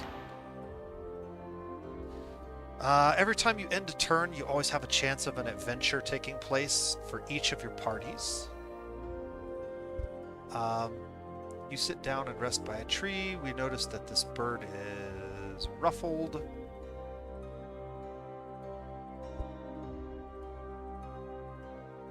So this is a situation where we could run away from the bird, or we could take a closer look. There's always a chance if you take a look that something bad's going to happen. But oftentimes the rewards are better. So let's take a look. Alright, so the bird's foot is caught in a metal trap. There are different ways that we can try to solve this. This comes into our first challenge. So there are three main types of challenges. There are physical challenges, mental challenges, and spiritual challenges. These relate to the three different colors that we see for health bars: red for physical, yellow for mental, and purple for spiritual. We can choose to use a mental challenge to try to solve this, or a physical challenge to try and solve this. Our characters are not particularly good at either of these. But let's take a look and see if we do have any talents that might help us. So what I did right there is, if you click on this view group button, you can always look at your party and see what kinds of equipment, what kinds of gear you have. I believe, yeah, you can't make changes to your gear once the challenge has begun. So you're stuck using whatever gear you had before the challenge started. But you can look at your characters, and specifically what I want to look at are our skills. So our characters, we have brute force, which for red challenges and yellow challenges isn't that great. Craftsman, which doesn't help us, and gathering, which doesn't help us. So this character, our chosen, not going to be too effective in either of these challenges, unfortunately. Let's see if anybody else has anything. Brute force is not a good stat for her. The yellow stat's actually a little bit better. This character...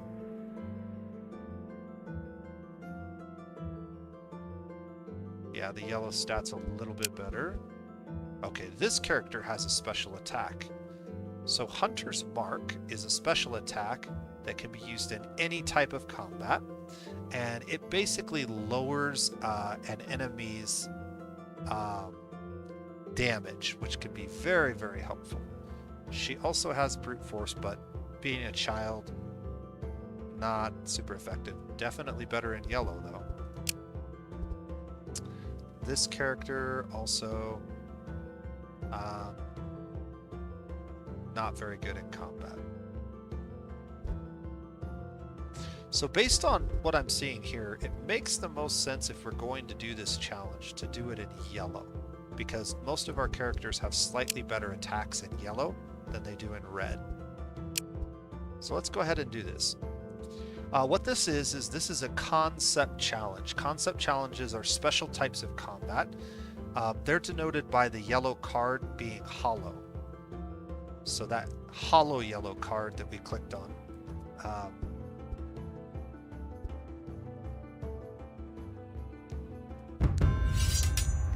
Go ahead and get into this combat.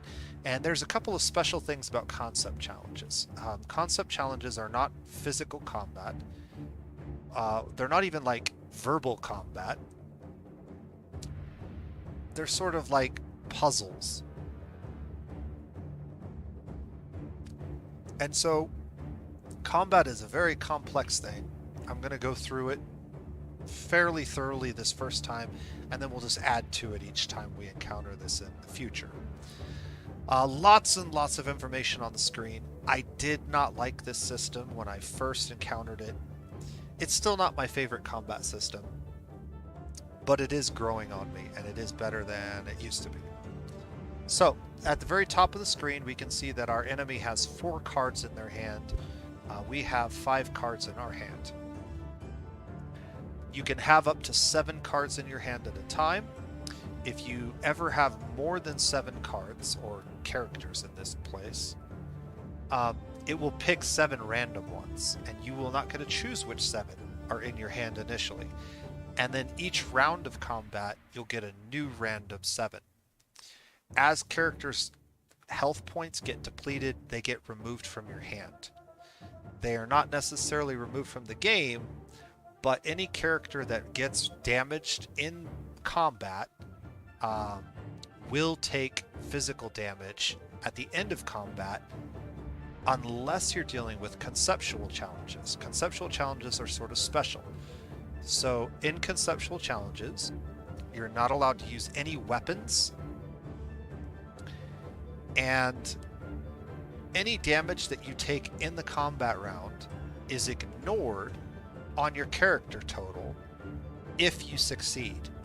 If you fail, the damage is also ignored, but a negative state or a negative outcome will happen, and that could potentially lead to damage on your characters.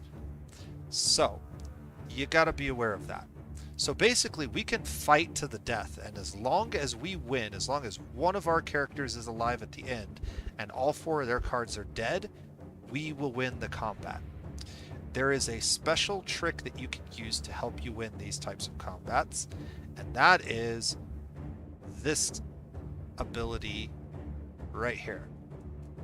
Now, I don't know how effective this is going to be this early in the game, but Hunter's Mark is one of the most powerful abilities in concept challenges, because as long as the character with it can continue to cast it over and over and over before they get depleted, they can eventually bring the attack of any card down to 0 by reducing its damage over and over and over again.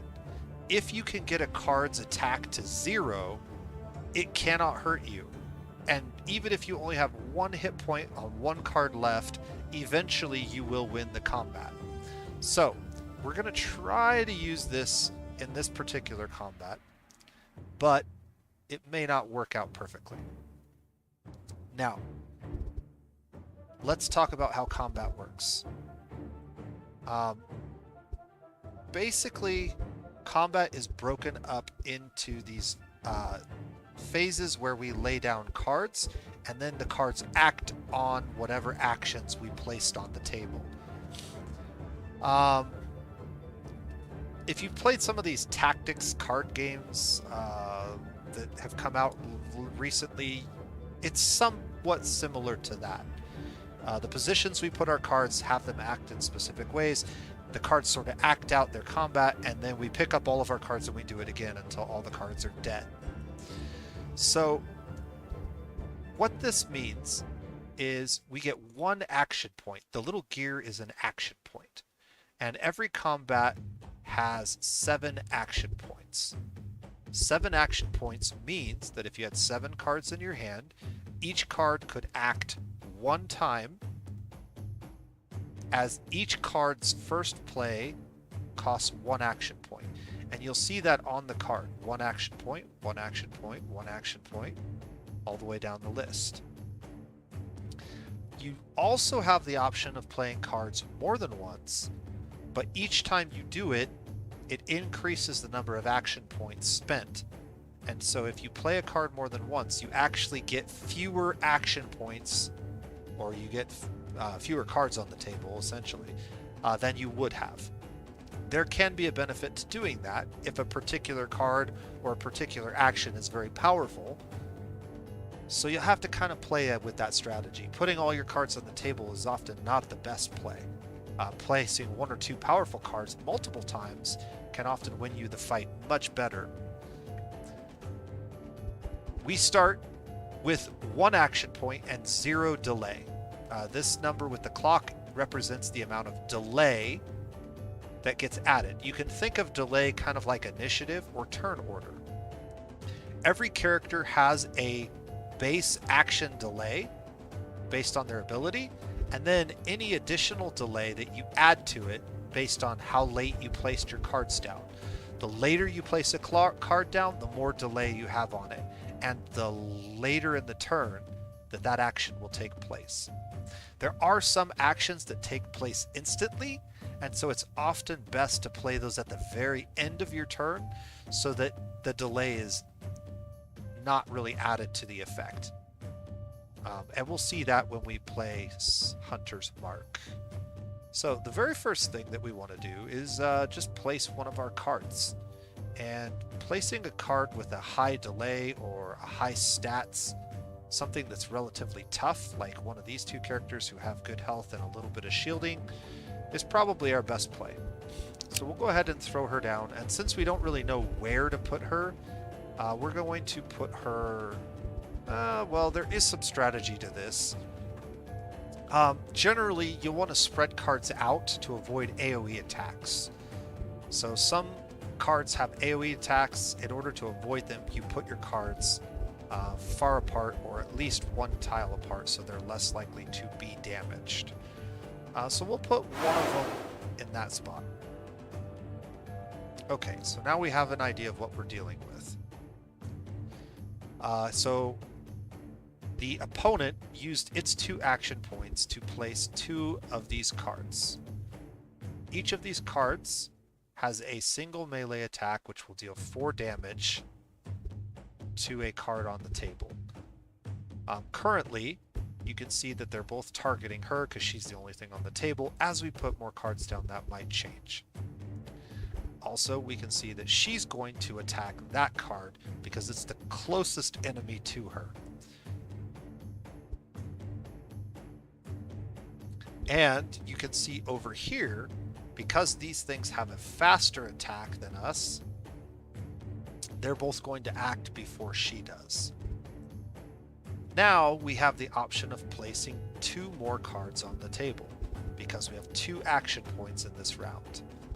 The person who goes first gets 1 action point, and the person who goes last gets 1 action point. Both of those have an advantage, and so sometimes you'll get to go first and sometimes you'll get to go last.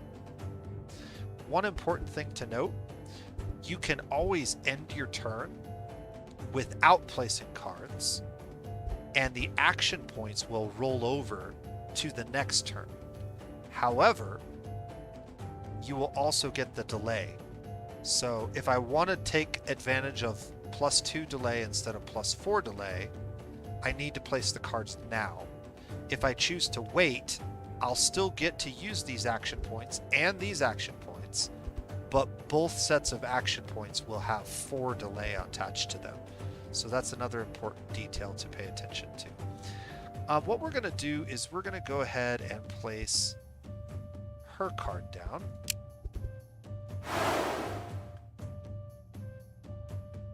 That is not what I wanted to do. I wanted to place this card down.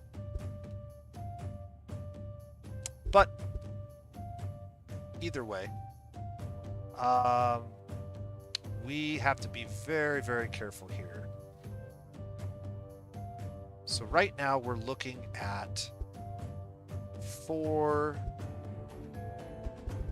16 total damage per turn.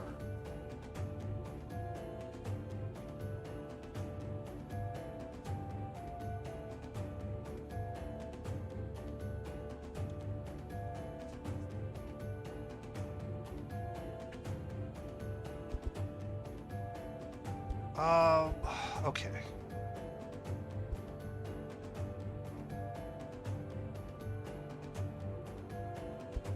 I'm gonna put this card here. This is going to allow us to attack this. Now there's a very good chance that they're gonna block, but I'm okay with that. And then the first thing that I'm going to do is I'm going to try to reduce the damage of this card. We're going to try to make it a little bit weaker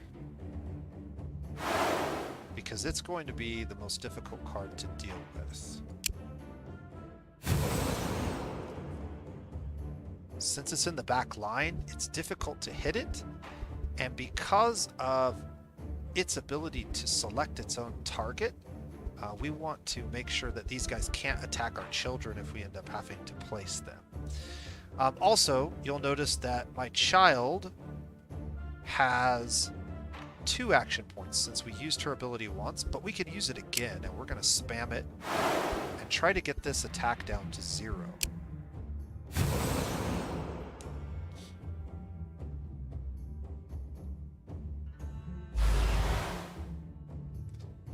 So now, since we finished all of our action points, we're going to do 2 rounds of combat, and that's what these 2 swords indicate. And remember, as long as we don't die, like all of our cards die, we win the combat.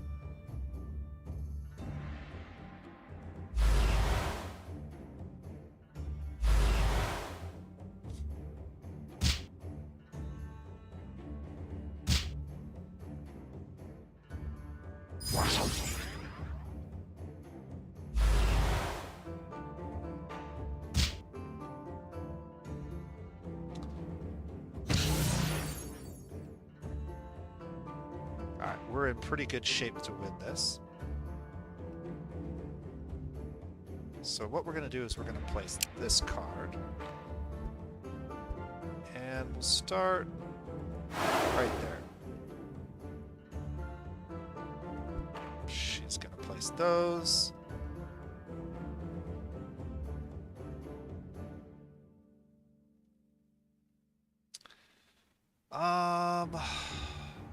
I'm going to go ahead and place his card right here. Or maybe right here.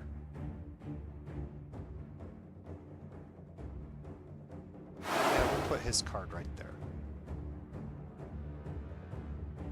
I also have one extra point.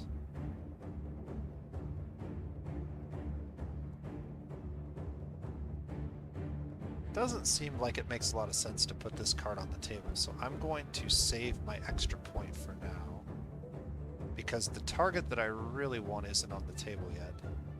But I guess I could use this now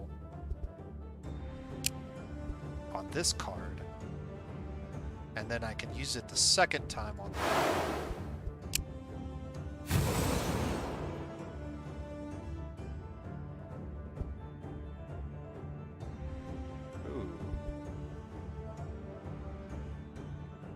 saving it.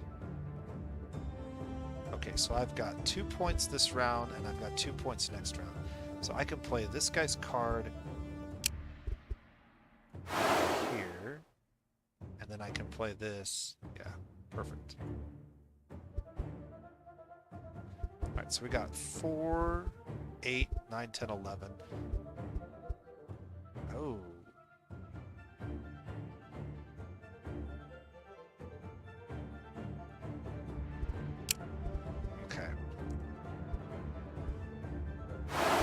Well, let's try to get rid of that.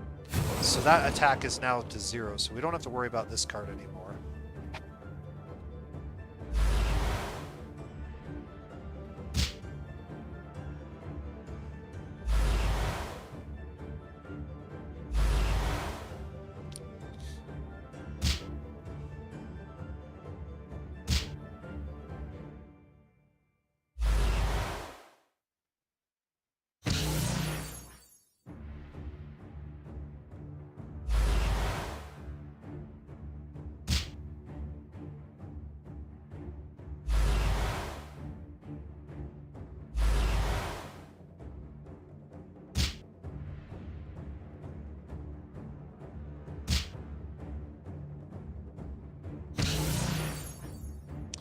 Alright, final round of combat.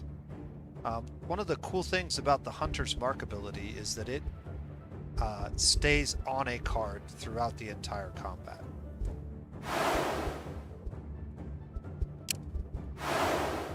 So we'll put her out again. This is irrelevant, we just need to kill this. So anything that acts on that will kill it. And again, damage is irrelevant as long as we win at the end of the game.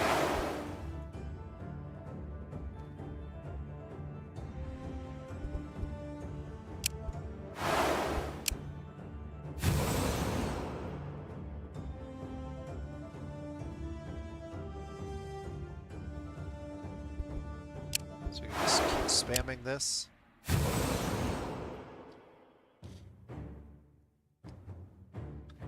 And unfortunately,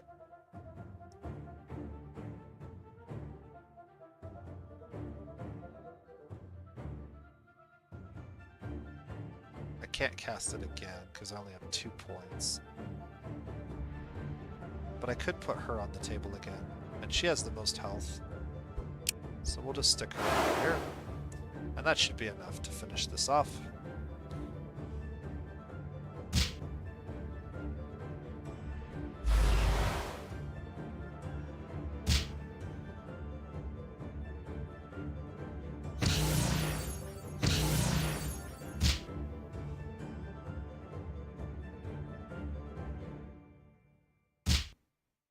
And that's the end of that.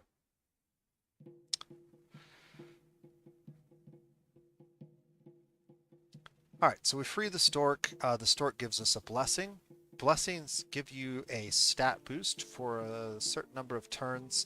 If you look here carefully, you can see a little 3 in the corner of the blessing where it says mental blessing 3 with a little circular arrow. That means that this blessing is going to last for 3 turns. So we'll get a boost to our intelligence and our wisdom for 3 turns. This boost can be helpful because these stats apply to things like crafting and gathering. So it can actually improve your ability to craft and gather or to encounter other types of challenges in the future. Rejoice! Oh, and we also got a physical blessing. So this gives us movement speed and more health. And some research and some experience. Alright. We are 2 hours into this first video, and I think this is a good place to stop, so we're going to go ahead and stop here while my throat is, like, still functional. I'm definitely going to have a hard time talking tomorrow because this was a lot, and I haven't really prepared for it. But before we finish up, I guess we'll finish this turn. So I have 5 movement points remaining. That's because we got the bonus movement point. You can see we have some symbols here. This question mark means these things are in the queue, but nobody's working on them. So we can see all of these things here queued up, but nobody working on them. We can also see the green circles mean that these have been completed. So 9 of these were created and 6 of those were gathered.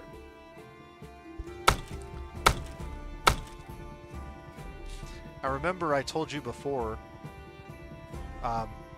we should have had 87 points roll over, but we only got 43 of them. And so, again, gathering is the only thing that has this penalty for rollover. Each time your points roll over, you lose some of the gathering points. I don't know why that is exactly, but basically what it means is it's better to have 2 people gathering wood separately than together. So, for example, if I had another location where I could gather wood, it would be faster for me to have this character and this character each gathering wood separately than to stack them, because the rollover penalty is not beneficial. Let's go ahead and look at cooking. So, yeah, you can see rollover does not get penalized for crafting, and it does not get penalized for research. So that's important to note.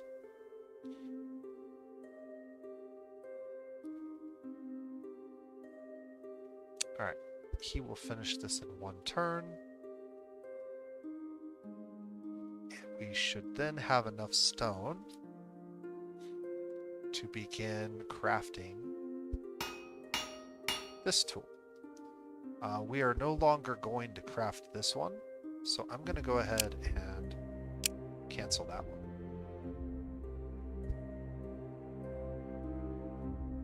I am, however, very interested in crafting another one of these.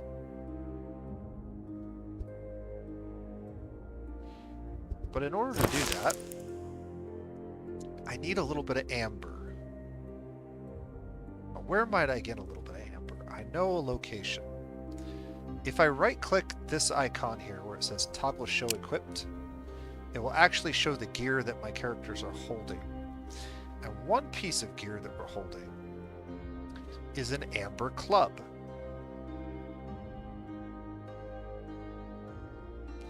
Now, I don't really need an amber club. An amber club is a pretty bad melee weapon, and I don't even have a character that's particularly good in melee yet. I also have this leather artifact. I have an amber crossbow, and then some bone bows. So this amber club, I could recycle.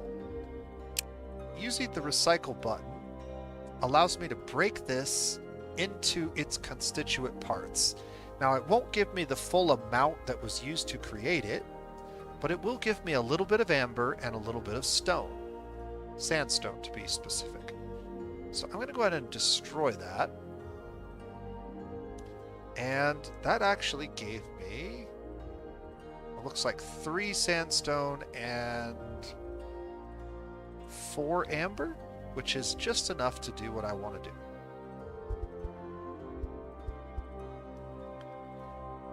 That means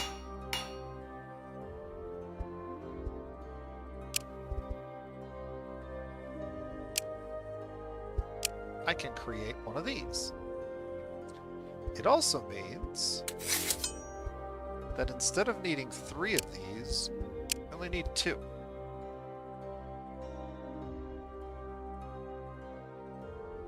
Because I got 3 from breaking that tool.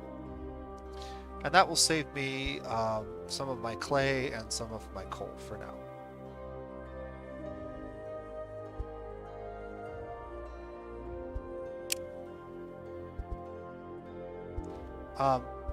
If you get tired of seeing these messages pop up, one thing you can do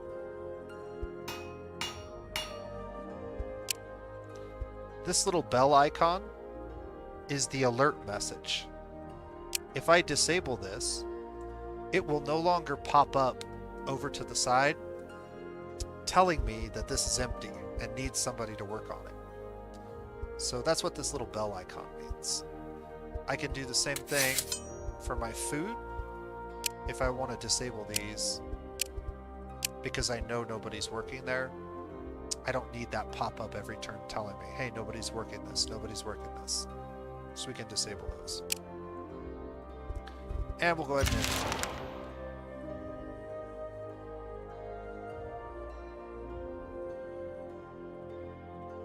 and so much for ending the turn. Alright, we have another one of these combats. Now notice, this is a yellow combat, so that's not terrible for us. But these cards are filled in yellow. They're not yellow, empty outlined yellow cards. That means this is a real battle, and the damage will be real. Any character that takes damage will have damage on their card after the battle. One thing that's important to do is look at the enemy and see if there's anything that tells us how dangerous this is. So in a yellow combat, what yellow attacks does this thing have besides having 23 health, which isn't a ton? So we can do brute force.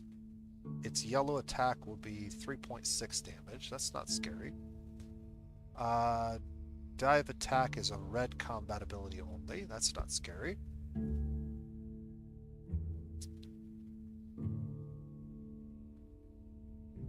So energy disturb will do 4.5 damage if I'm not mistaken.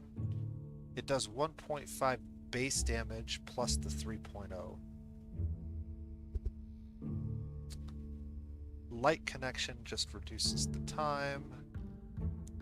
Reliable argument, 3.3 damage. And soul drain, cannot use this except in spiritual combat. So actually,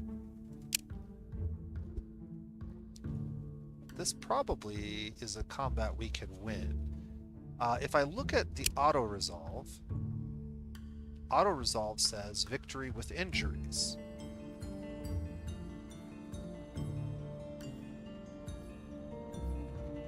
At least one of your characters has lost up to half their hit points. I'm willing to accept that outcome.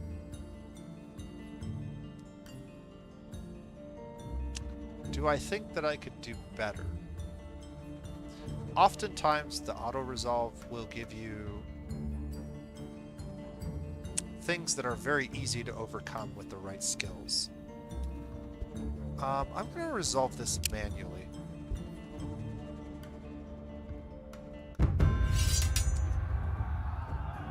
So, yeah. One thing that makes this combat really easy for us is a single card. So they're going to play this card over and over. But the problem is, it costs 1 point to play it the first time, 2 points to play it the second time. They can't play it this round at all. But then they can play it here because they'll have 4 points. They need 3. So they can only play this card 3 times. That means at best, it's going to deal 3 points of damage 3 times, roughly. So we might see 9 points of damage a turn. We can definitely survive 9 points of damage a turn. We're going to start with her. And we'll put her right in front so she'll soak the first attack. And then I have a second character I can play. And this guy has a much more powerful attack. Notice that we're using a weapon here. And this weapon is a hammer weapon. This hammer symbol means the targeted T-splash. That means that if I hit his character, it will actually splash to other characters on the board. And if he puts his cards too close together, this could be a lot of damage. But even if he doesn't, you can see that it's still going to do 15 damage just to him. So it's definitely worth putting down.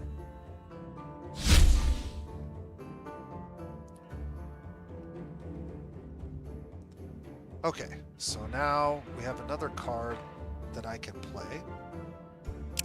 And this card has a little bit of armor, so she can soak 1 attack from this. And we have 1 point left over that I haven't spent yet.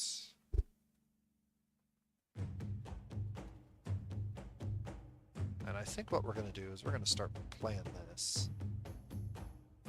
So I need 1, 2, 3 points to play it twice.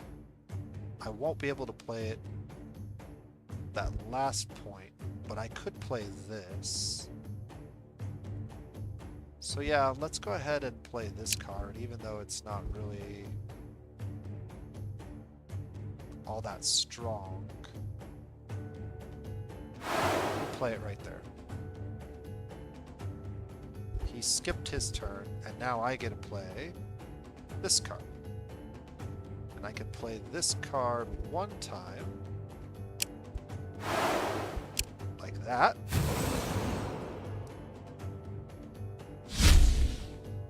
Okay, this worked in our favor because now our splash attack is going to hit twice.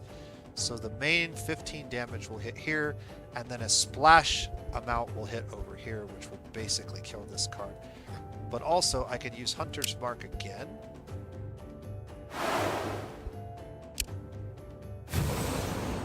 And now this card does almost no damage, and there's basically no chance for him to win. Hunter's Mark is an incredibly powerful ability.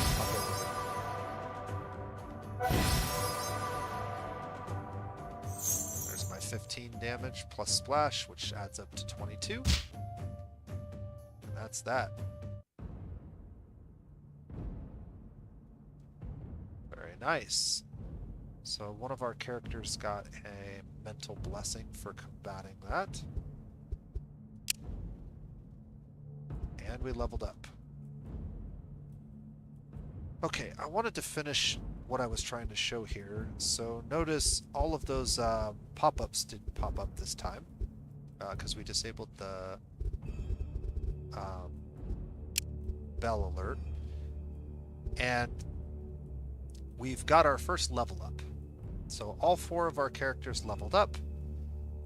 When your characters level up, they alternate between leveling up their stats and their abilities. So the first time you level up, you'll get a level up stats. The next time, you'll get a level up abilities, and so on and so forth. Stat level ups always happen in this manner. Excuse me. You'll get 3 options. They will be a random 3 options. And one of the options will always be for 2 points. The other 2 options will be for 1 point. Depending on what your character is good at, will depend on what stats you value the most. All stats are valuable in terms of increasing your health pools for those particular colors. But only some stats influence other things. So for example, if I mouse over this, wisdom is the secondary mental attribute. That means that it will increase your mental health a little bit. It also has an effect on luck, rituals, crafting, and gathering. Strength is your primary physical attribute. It affects carry limits and health. It also affects damage for a number of different types of physical attacks. Mysticism is a primary spiritual attribute. This is the one that primarily dictates your purple health. And it also affects research, rituals, and your faith, which is, again, another name for your purple health bar. Wisdom is very important for crafting, so we're going to take 2 points in wisdom because he's a craftsman. This character, if we right-click, we can see that he is an apprentice warrior. An apprentice warrior benefits primarily from strength. And so, since we have the option to take a point in strength, I'm going to go ahead and grab that. Even though I could get 2 points in wisdom, I would rather have the point in strength because it's very likely that he's going to become a warrior due to the apprentice tag that he has. It gives him a really strong chance of becoming a warrior when he grows up. Amelia. Amelia is one of our gatherers. If we right-click Amelia, we can see that she doesn't have any special abilities right now. She just has gathering and craftsman. So she's really good at just basic village type, camp type activities. Increasing any of these stats is going to have a minimal effect on her current ability to do anything. So what we really want to do is we want to pick a stat that's going to benefit her the most. This mainly affects research and crafting. This mainly affects luck, rituals, crafting, but it also includes gathering, and this one does not. So since she's a gatherer, and this is the only attribute that increases gathering, we'll go ahead and take a point in that. That will make her slightly better at doing the thing she's going to be doing the most of. This character is also a gatherer, and she also doesn't have any unique abilities or talents other than the basic brute force ability. So Wits is kind of cool. This is an ability that reduces your delay of your weapon attacks, so it makes you a little bit faster in combat. It's not particularly important for characters that don't fight a lot, and gatherers tend to not be great fighters. We could take the wisdom stat, but the perception stat is a primary stat for gathering, and so this is a really, really good one to have. It also affects ranged attacks like bows, and since she currently is equipped with a bow, this would be a good one to go ahead and level up for. So those are the ones we're going to pick for these guys.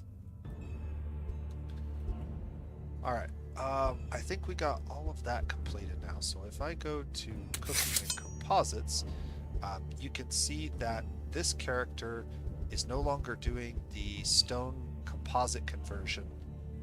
He's jumped down to this task. Because it was numbered, once he finished it, he moved to the next available task. I don't actually want him to move to the next available task. What I would really like him to do is come over here and finish crafting these items. So it's only going to take him one turn to get this completed, and just barely. The crafting bonus that we're getting from Autumn is helping this along just a little bit. And then he can get this one done in a single turn after he finishes that. That'll give us another gathering tool for one of our characters, which will be important. Alright, well, everybody's still working, so I think we're in a good spot. Let's go ahead and get these things finished up, and then we'll end the video once we have this gear completed. And I'm ready to move, because the next thing we'll want to open up with on the next video is Theodore's quest. So we can clear these out of here. And we can go ahead and end our turn again. Everybody's assigned to a job that I want to assign to.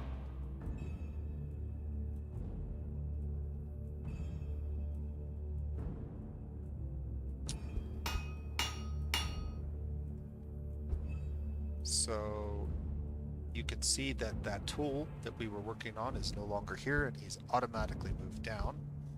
If we go to equipment, there's our crafting tool, and we can go ahead and equip our craftsman with the crafting tool. Let me show you real quick. If I click on him, you can see we have a crafting of about 11.7, and if I mouse over, a portion of that is coming from Master Craftsman and Talent, a little bit from Intelligence, a fair amount from our Wisdom attribute, and a little teeny bit from Destiny. So those are the three attributes that we'll want to focus on when we're leveling him up in order to get him the best crafting stat possible. When we grab this hammer and we put it on, it's just going to give us a flat plus 2.3 for the worker's aid, which now shows up on this cool little list of modifiers. And you can look at this for any stat. So if you want to know what is contributing to one of these compound stats, you just mouse over it and it'll tell you what attributes are applying towards that stat. So very nice. We could also move this on to other characters to help them when they're in the middle of doing crafting activities. You don't have to have it on our craftsman, but it does make the most sense to typically leave it on him.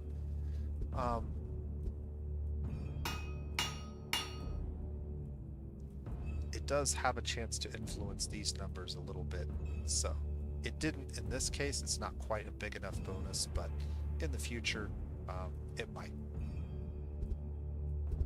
Okay, last but not least, what do we got going on here? These guys will finish this in a single turn, and because we have plenty of wood, I'm going to go ahead and take one of these guys off of wood, and we're going to go ahead and get this done in a single turn as well.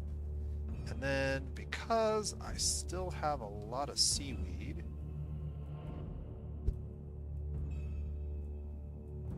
we could do one of these, and we can have her craft that. And so now we're going to have a lot more variety in our foods, which is going to help with our morale.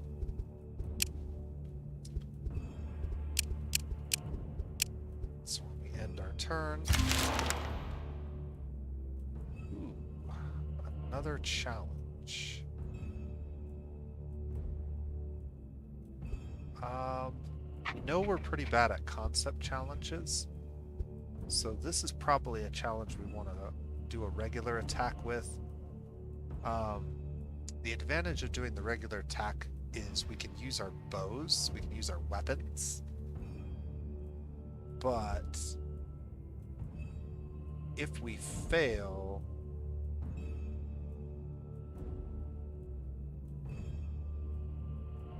we're definitely going to take some damage. This one, we don't get to use our weapons, and we're not very good in red combat, but we do have the Hunter's Mark to try to cheese the combat system.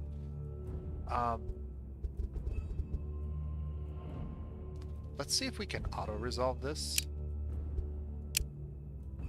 Yeah, we can auto-resolve this with a perfect victory, so we'll just accept that outcome.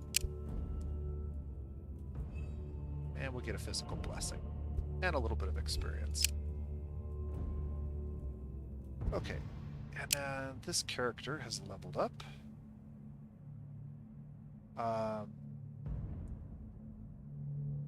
Why does she took an extra turn to level up? I do not know precisely. One thing I am aware of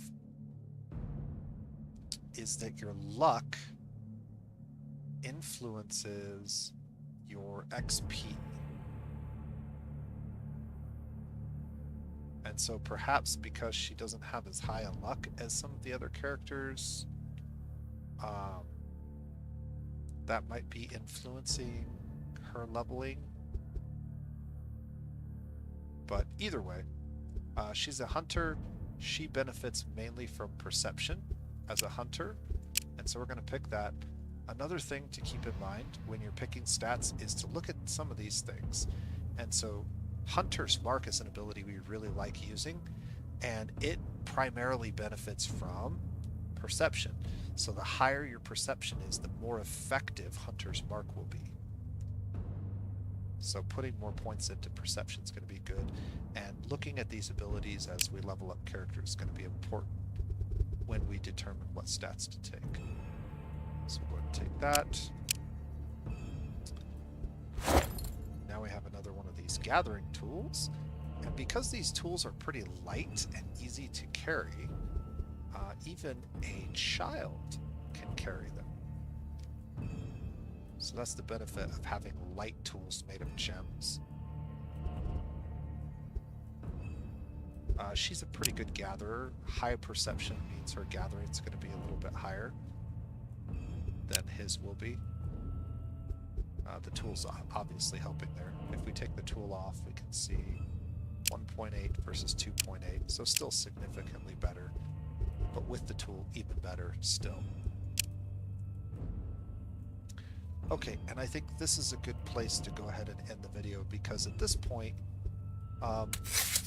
we're basically done cooking, although it does look like I have one more turn worth of cooking here that I could potentially do. We've already got 11 of these though, so it's not really important that we finish it. We can go ahead and clear these all out, and we'll go ahead and break camp and take on Theodore's challenge in the next video. So I'll be doing this one a little bit more this week. It probably won't be every single night this week, but I'll be doing this one for quite a while. I'm very into this game again and really want to make it accessible to new players who are having trouble getting started. So that's what this series is all about. If you have any specific questions, please feel free to leave them in the comment section below. Let me know if there's anything that you're struggling with, or if you have had some positive experience from watching this and it's helped you with your playthroughs. That being said, this has been The Nose Plays, and until next time, you guys have a wonderful day.